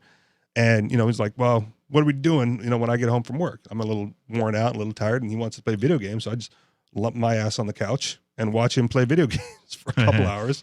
And I go, all right, I can see the appeal. But I also really like to play. Like I would much rather grab a controller and partake than I think I would watch it on YouTube. Like I love to play baseball. Yeah, I love being on the field. I was left, outfielder, generally just left field, or catch. And when I played baseball, I also played the left, but it was left out. Left out, yeah, left out. I'm sorry. I started sometimes, and sometimes I came in to pick up after somebody else. But watching, thank you, Kevin. Watching baseball is also fun. Yeah, and that's how I feel about Call of Duty Warzone too. Right. So, and I like to play it poorly, and then I like to watch other people who are really rock and roll. The only thing less fun than watching baseball is watching golf. I like to watch golf. Oh my god, it's so boring. And I love to play golf. Walking. It's the most frustrating. We're at the hole now. Golf is the most frustrating walk you'll ever take. Yeah, I don't know. I don't know how that's. It depends on how many adult recreational substances you have with you on the course. I mean, okay. I think it was Doug Stanhope that said, I feel sorry for people who don't drink or take drugs or whatever recreationally because, they actually, to have fun, they have to have actual fun. Like if you take drugs or alcohol, you could be doing any sort of mundane activity and take some drugs or alcohol. All of a sudden it's fun. Speaking of fun recreational activities that you can't do with alcohol, guns on the line, guns from guns. You know this guy? Is he Tracy Guns from Guns N' Roses? Talking about guns. All right. He's nice callback. Guns, you're on with Free Talk Live. Guns. Oh, it's this guy. I play eardrums, man. Eardrums. Very clever. Did you have anything else? Oh, yeah, clever. You want clever? Richie Rich, Matty Matt, and Capty Cap. How about Obi-Gun Kenobi? We already got Obi. What do we have? Obi-Wan Kenobi. Yeah, Obi-Wan Kenobi from earlier. If you were listening, did he say Obi-Gun Kenobi? Yeah, he said Obi-Gun Kenobi. Gun around and okay. Yeah, that's clever. A question. What else you got? I got a question for Obi-Gun. I got a question for Obi-Gun Kenobi. Shoot him. Tell me, Obi-Gun, you're our only hope. Yes. I listen to the different gun shows and people calling in on technique, and I never hear anybody discuss this. And that's, I grew up with a gun in my hand on the farm, from BB gun, 22, shotguns, whatever.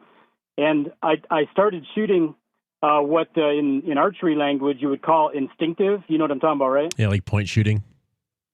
Yeah, point shooting. And so inside of 50 yards, nominally speaking, depends on, what you're shooting and what you're shooting at and whether it's moving or it's stationary. But inside of 50 yards, basically. I don't consciously use sights, but I never hear that discussed in any of the professional shooting shows. So do you deal with that when you do gun training, as far as people shooting instinctive without reference to the sights at all until they're outside of a parameter where they can no longer do it without sight? I think that comes up a lot in You're out close. of time, man. I think that comes. Guns. I think that comes up mostly in close quarter self-defense shooting, but we can talk more about this on the other side with Obi-Wan Kenobi.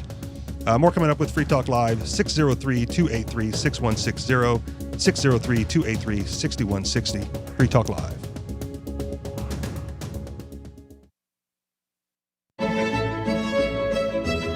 Carl Wattner, longtime proponent of a voluntary society, died last December. You may have seen his articles published on his website, voluntarist.com, in his newsletter, The Voluntarist, the Mises Institute, or elsewhere over the last 40 years. His newest book, I Must Speak Out, Volume 2, The Best of the Voluntarist, is now available via Liberty Under Attack Publications. This 430-page second volume spans the years of 2000 through 2020 and includes articles by Carl Wattner, Hans Hermann Hoppe, Carl Hess, Benjamin Tucker, George H. Smith, Lysander Spooner, Pete Eyre, Joyce Brand, and many others. I Must Speak Out is for the newly initiated, the veteran voluntarist, or anywhere in between. Buy the book now at libertyunderattack.com/voluntarist. For more great content on building a voluntary society and for Carl's extensive archives, check out voluntarist.com.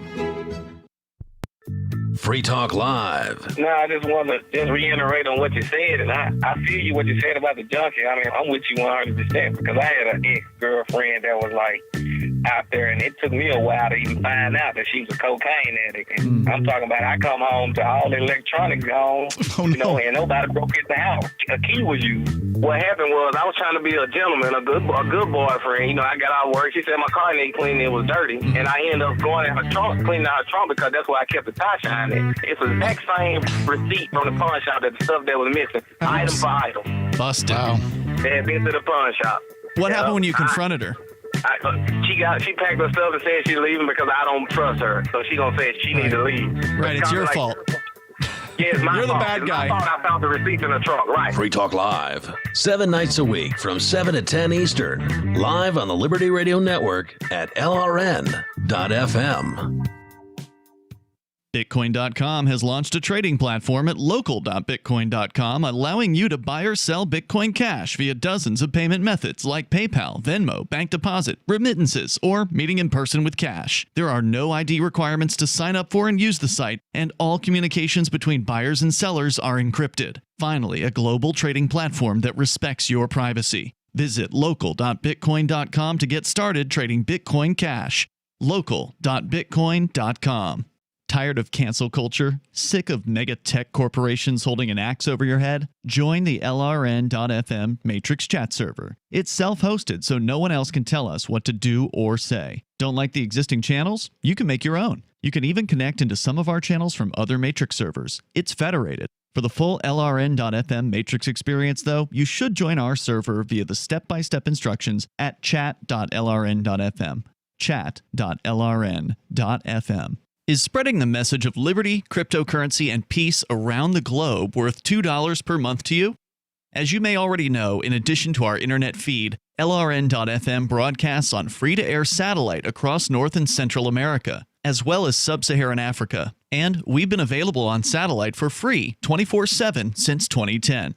The LRN.FM free-to-air satellite signal is reaching some of the most oppressive regimes in the world, and there's no doubt our ideas are making an impact. You can learn more about the channel's impact by watching the 3-minute video at fund.lrn.fm. If you'd like to help free minds globally with our ideas of liberty, cryptocurrency, and peace, you can donate as little as $2 per month via fund.lrn.fm.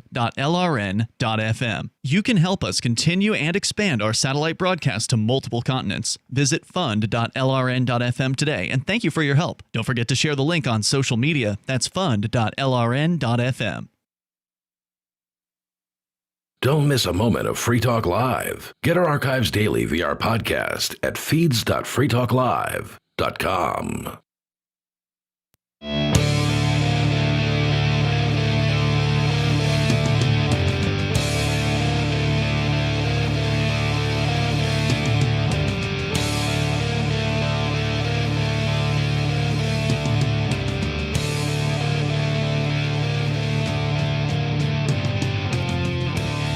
we are back and still live with Free Talk Live, 603-283-6160. That's 603-283-6160. Phones are still open if you want to get your thoughts on the air about the guns. But first, we need to thank our amplifier for the evening, Silver Amplifier. Liberty is life. If you'd like to donate to the show, you can go to amp.freetalklive.com. There's a few different tiers there, and that AMP stands for to help us advertise, market, and promote Free Talk Live. Again, Silver Amplifiers, $5 a month, I believe. So yes. Nominal donation there to help the show. Again, we thank Liberty is Life. Now, you're holding up a picture for me, Captain, that our listeners can't see. You're talking about... Oh, that was Linda Carter in her prime, in non-Wonder Woman garb with her hair down and just wearing regular thing. Somebody recently posted something of that, and I was reminded of how much as a kid, even before I was really into girls, I was totally into Linda Carter, Wonder Woman. We were talking during the break about sort of women of our dreams kind of a thing. Sure. Linda Carter in her prime. Bam. Now, before the break, Dave in New Mexico, guns, threw out a question. He's still on hold. That's right. No, I dropped it. Oh, you dropped him? Yes. With authority. With extreme prejudice. Because I was trying to close out the segment, and he was talking over me, and I hit that drop button faster than... boom. You're really coming into your own in the first chair, man. I mean, that is veteran technique is what that is. I'm proud of you, man. Little Richie's growing up, man. But he was talking about he was talking about point shooting. Right. And he was saying up to like 50 yards, and that he was fairly good at it, but they don't cover it much. I guess in the rest of gun culture, I suggested that technique is more useful in close quarters self-defense situations, but I also wanted to give you a chance to get your thoughts. Okay, on so the issue. I actually adopted point shooting too early. I'm kind of new to pistols because I lived in New York my whole life. Pistols are hard to get. Pistol permits are hard to get. Okay. So when I moved to New Hampshire, the floodgates opened on pistols for me, so I started learning. I started point shooting immediately. I should have learned to use my sights, I think. So I'm kind of deprogramming and reprogramming myself right now. Yesterday I practiced, and I was using the sights. And going slow is smooth is fast kind of philosophy. Right. That said, with like a carbine, like an AR-15 or an AK or something, I want to use the sights. I want to make sure I have a good sight that gives me a good field of view. And to an extent, if I shoot enough, if I shoulder the rifle enough, I can probably get to the point where I can kind of do both at the same time. Okay. Shoulder and just get on target and rip it. Okay. So that said, I also, when I'm shooting long distance through something with a big bell on the scope, like a bolt action rifle of some kind, I like to shoot prone with both eyes open, because having both eyes open helps me get the reticle, helps me get the crosshair on or near the target because it's so far away. So I would think that's even, I'm not going to pull the trigger until I'm on target. Right. But it helps me get on target faster. So I'd say that would be a cousin to point shooting. I don't know if there's a name for that or not, but that's what I do. Interesting. Any thoughts? Have you point shooted? Or you? That's pretty much all I do. Okay. Oh, okay. Yeah. I haven't really been trained very well in the arts of pistoling or handgunning, if those are even words. The most experience I have is firing shotguns, specifically the 12 gauge or the 310. Okay. The 310? 410. 410, thank you. Sorry. See, that's how little I know about guns. I can't even say the right words. So, for me, guns have always been about just home defense, right? I would keep one in the house in case there was an intruder, that kind of a thing. And it was always about, well, what's going to do the most damage? What do I need the fewest shots of?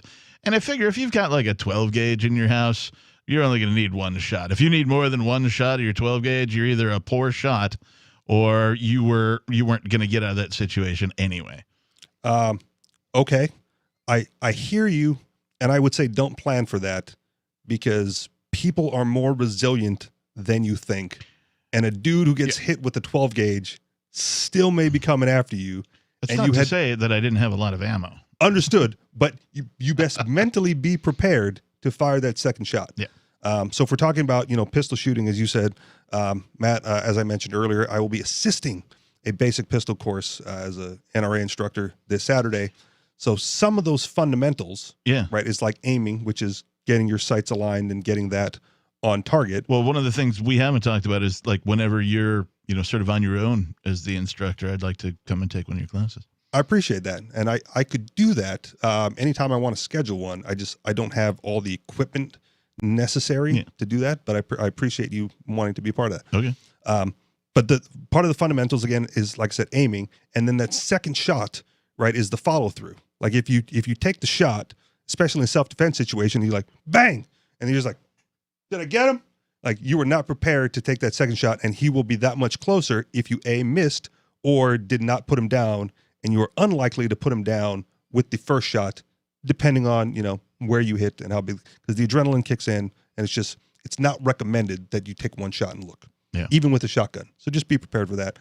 As far as point shooting is concerned, like I said, that comes up more in the self-defense situations, because in the self-defense situations, you may not have the time or the ability to get your hands into position, your target, your sights aligned, and on target, and you just have to point like you would with your finger and then pull the trigger and then hope that you are on target. The first time I fired a 44, I was in the mountains of New Mexico, and there was a guy who was camping next to where we were camping, and he came over with his wife to borrow some sugar or something. They needed something to help make their cooking go.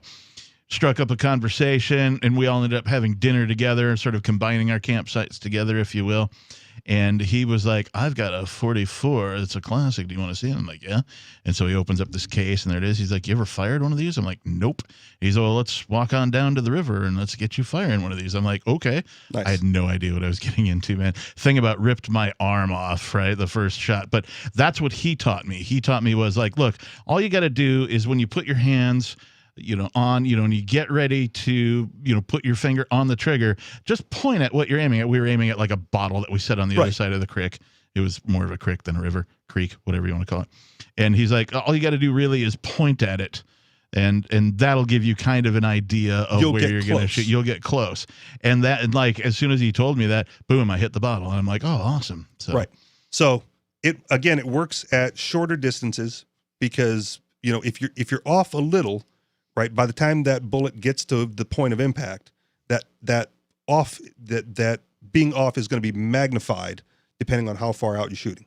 So if you're 7 feet away, right, you might be off by an inch. Yeah. I'm not going to do the math in my head, but if you're 50 feet away, that inch turns into a foot, or whatever, and a foot's going to be a miss at that point. Right. So should you practice point shooting?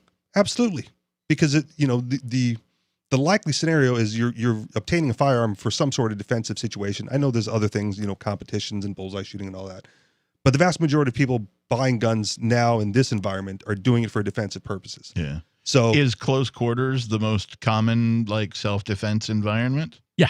Okay. Yeah, definitely. I think most self-defense engagements take place between 7 and 10 feet or something. Okay. Like that. 7 feet and 7 feet and 10 yards or something. Not only that, the further you get out, right, even if you're point shooting or not, the harder it is to justify self-defense. Yeah, right. Because if he's 100 yards away and you're like, you're point shooting, that dude better have a rifle, aimed at you. Right. Yeah. Otherwise, if he's got like just the knife or, whatever, you're like, in trouble. You're in trouble. Because you're going to court and you're going to jail. What if he's controlling the drone that's like 10 feet away from you? Aim for the drone.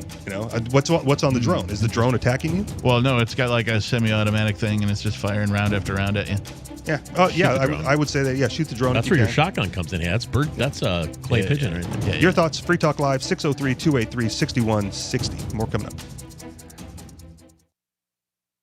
I've been told no in many different ways. I give you an order and you're going to obey it. George, you can go this way.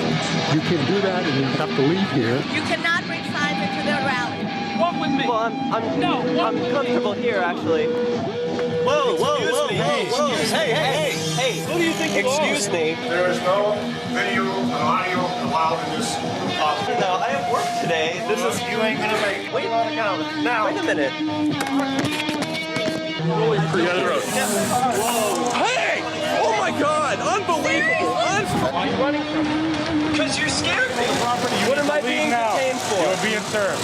What is this? You're being served. What is this?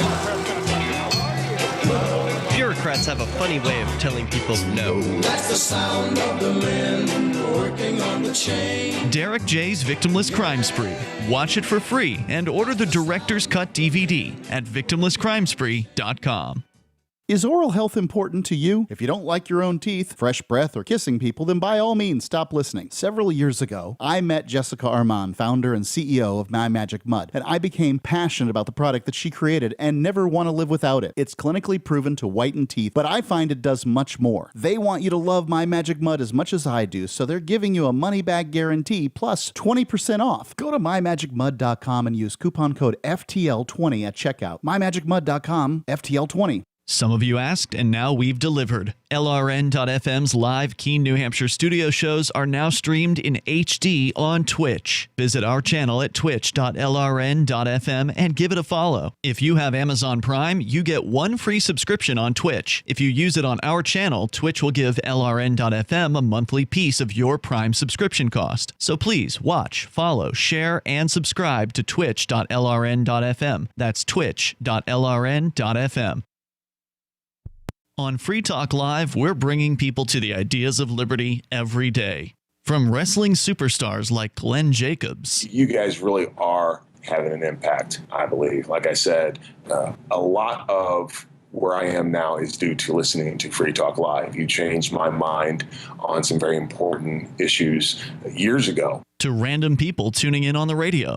I was kind of stuck in the left-right paradigm. I heard your show by chance on a Saturday night. From there, I went on, joined the Free State Project, and become an amplifier. So, I mean, that's really the reason why I amp is because I know that if it wasn't for you guys being on as many stations as you are, I never would have found the ideas of liberty. Your amp will directly change more lives by getting Free Talk Live in front of people looking for talk radio online and on the air. When you amp Free Talk Live, you get perks like access to the AMP-only Facebook group and AMP podcast. Visit amp.freetalklive.com.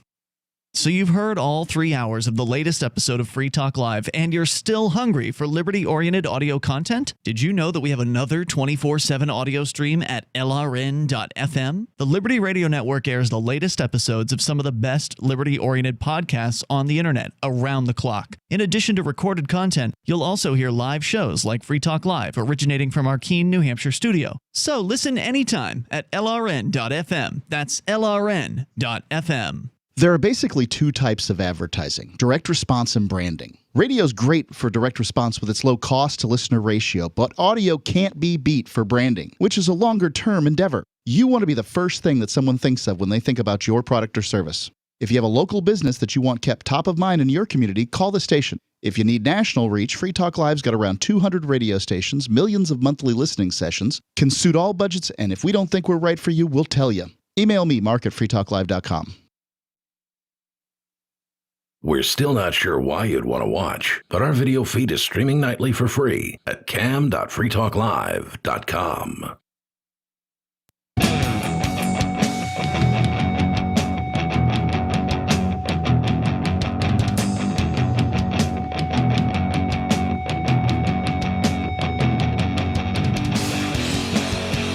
And we are back for the final time this evening.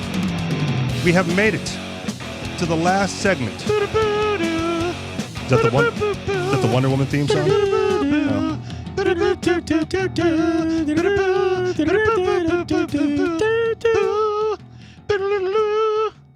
Are you done, guys? That's a really bad 80s song. Final Countdown. Oh, okay. Yeah, it's called the Final Countdown. No, I got it. It's the Final Countdown. Because it's the final segment. It's the final segment. Which means I'm not going to give out the number. We are sitting in the studio tonight as I, Richie Rich. Matty Matt. And the Lord Reverend Dr. Captain Kickass is here. I That's did it twice in the same evening. Broke the quota. Well, the quota is one. It doesn't mean I can't say it more than one time. Oh. I thought you would like I'm limiting making up my yourself own to quota one. rules here Okay. now. So, yeah, that's whatever I feel like doing. All right. Let's talk once again about the Crypto 6. March 16th, 2021, government agencies conspired together and raided the Free Talk Live studio, the Bitcoin Embassy, and the homes of Aria DeMezzo, Renee and Andy Spinella, and Colleen Fordham. The Crypto Six were then arrested and taken into custody, and Ian Freeman and nobody remain in custody. What can you do to help? Check out thecrypto6.com. There are multiple ways in which you can donate to their legal defense fund because these charges aren't a joke. It's going to take a serious legal team and many experts to protect the Crypto Six from further aggression from the state. This case will likely set precedent that will affect the world of cryptocurrency for decades to come. Help them in their fight for liberty and financial freedom by contributing to their legal defense fund at thecrypto6.com. Once more, thecrypto6.com. Some time ago, we started off this article where I kind of like in jest made fun of libertarians and their selfish, individualistic behaviors. Surely you jest. Of course I jest. But I just thought it was funny. But the headline, 7 in 10 Americans agree that 2020 made them a better person. Here's how. A poll of 2,005 Americans revealed that since March of 2020, people are more often embracing the idea of neighborly love. Some examples include 87% of Americans have donated a portion of their paycheck, even though 3 in 5 experience financial difficulties. 41% have helped a stranger cross the street. 38% have gone out of their way to take out their neighbor's trash, and 31% have walked their neighbor's dog. And for those who live in snowy climates, 1/3 have shoveled out the neighbor's car in the past year.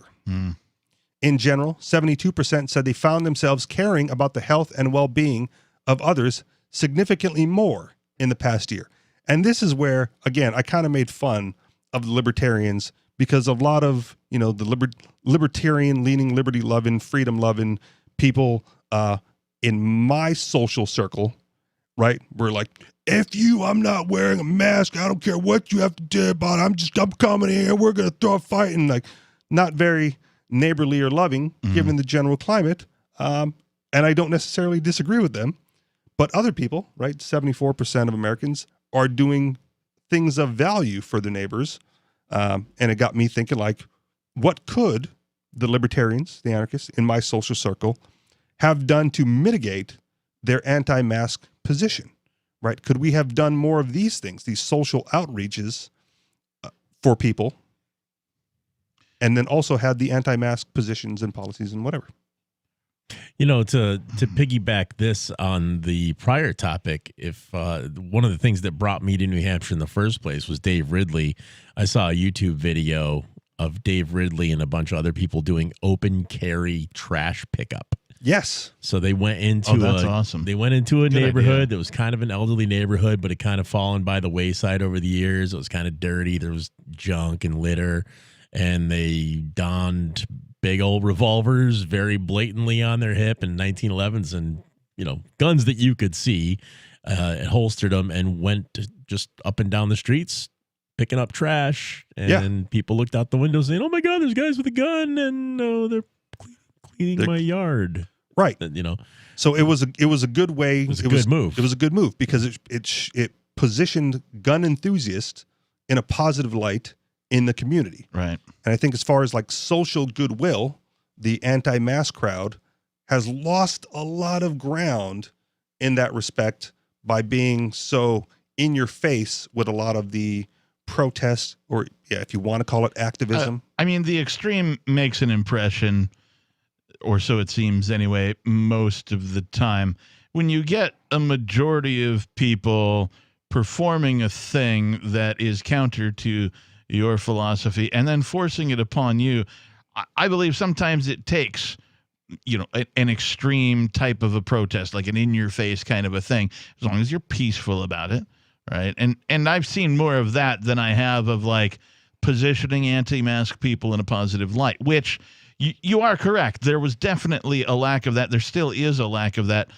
I'm not sure how to position that in a positive light. Well, Matty Matt gave the example already. The open carry litter pickup, you can do the no mask litter pickup, clean up your neighborhood. Just piggyback on that. what else I wonder, like what other creative ideas are there? I'll have to stew on that for a while before I come up with my own. The Be Normal litter pickup.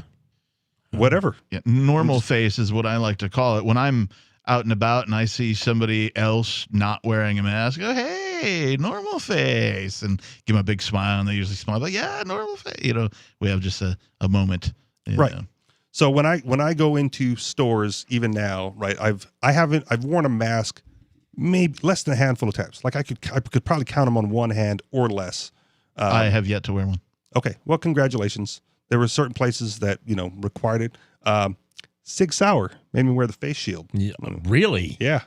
Said medical exemption. They go, we have something for you. Here's a face shield. Oh my God. And then, of course, the clerk in there had his mask down his nose. So I pointed that out. I'm like, we're all going to follow the governor's orders. You might as well have your, your coworker do it too. But they required it. And we needed, my wife was there looking at some handguns. And so I wasn't, it was not my shopping trip. So I was not willing to walk out at that time. Right. But I took the face shield. So that was one of them. But at the same time, when I there's one of two ways that I go about it. If I assume that I'm going to catch flack for not wearing a mask, right, I will mean mug it as much as possible. And this is a lot easier with the long hair and the beard. But when I go into the stores, hat stays on, sunglasses stay on, scowl stays on my face. Right. The other way to do that, which I've also done early on when there was still some flexibility with, hey, people are wearing masks, but, it's not required. All that comes off. Right. Big old smile on my face. Hey, how you doing? Whatever. And that way, the clerk on the other side of the plexiglass behind her mask, his or her mask, right, sees a smiling face probably for the first time that day. Right. Because I may have been the only non-mask person they encountered. And it gives them that sense of normalcy, right? It projects that positive image of the anti-masker or the non-masker instead of flash mobbing the store and, throwing a fit and having everybody go in there and going, we're not fucking wearing a mask in here. At this point, though, over a year and 2 months, so what, 14, right? March, April, May, yeah. 14 months into this thing, if you don't realize by now that the whole mask thing was completely unnecessary and didn't need to happen as a force of government, then, I think something is wrong with you. Well, it took Matty Bat only 2 months to realize that last year. So you guys are 12 months behind the curve on this. It didn't take him a year. That's what I'm saying. It took him 2 months, so 12 months behind the curve. And I think, too, that there's a bit of, I don't know, maybe the people who are still wearing masks are just freaking ugly, man. I don't know. And okay. And again, I would call back to She Talk Live a little bit because one of those relationship calls about the mask on last night's show was I feel more confident when I wear a mask because people don't see my face. Yeah. And there was a handful of stories. Yeah. Right. And there was a handful of stories like that where the social anxiety is gone because of the mask. Now, should it be mandated? Absolutely not. But if you want to continue to wear a mask because you receive some benefit from that. Well, we agree on that, and we always have. It's the mandating of it. It's the putting the violence and force of government behind something that should be an individual choice. Understood. There's the mandate. That's that's what I see as the problem, just to be clear. Okay, so let me see if I can find another problem for you then. There's the mandate, but there's also the social pressure, right, from people who are wearing the masks, looking down upon you, possibly even accosting you, right, for your non-mask wearing. And what do you say to that in the last few seconds here? This is where the power of not giving a flying F comes into play. And, well, I've spent a lot of my life not giving an F about what other people thought of me, so I see no reason to change now. All right. We're done for tonight. More online, freetalklive.com, and get the captain back on tomorrow night. Thank you very much for listening. We'll talk to you soon. Peace. Peace.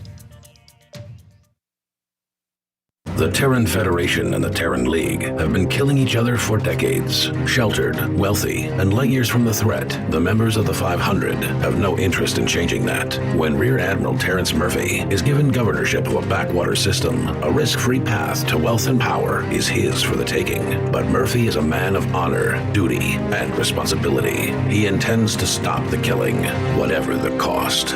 Governor by David Weber and Richard Fox from BaneBooks.com. Are you tired of governments murdering people around the world? Stop using their money. There is an alternative. Bitcoin is a stateless, free market, non-political currency. Bitcoin cannot be inflated or controlled by any government. By using their money, you are helping the state. Stop doing it! You have an incredible alternative available now. Learn it, use it, spread it. Get started with Bitcoin at bitcoin.com. That's bitcoin.com. Looking for a great real estate investment? Consider New Hampshire, which is ground zero for the Liberty Movement. Your first call should be to Mark Worden from Porcupine Real Estate. He's more than just a real estate agent. He's your New Hampshire Do you want farm, city, the burbs, or forest? Do you want a duplex or multifamily building so that renters pay your mortgage? There are homes in all price ranges in New Hampshire, and Mark can help with financing too. Invest in Liberty and property. Mark Worden can help. PorcupineRealEstate.com. If you want to know the latest about Free Talk Live before we go on the air, all you need to decide is how you want it delivered. It's your choice. Visit news.freetalklive.com to receive our usually weekly news updates by email. Plus, we have a Twitter account at twitter.freetalklive.com, and you can follow us on the decentralized Mastodon platform at toot.freetalklive.com. So please follow us at toot.freetalklive.com and sign up for our emails at news.freetalklive.com. The latest episode of Declare Your Independence with Ernest Hancock is next after the news on the Liberty Radio Network at LRN.FM. A major energy pipeline shut down by a cyber attack. I'm Joe Chiro, Fox News. Colonial Pipeline says it was targeted by a ransomware attack.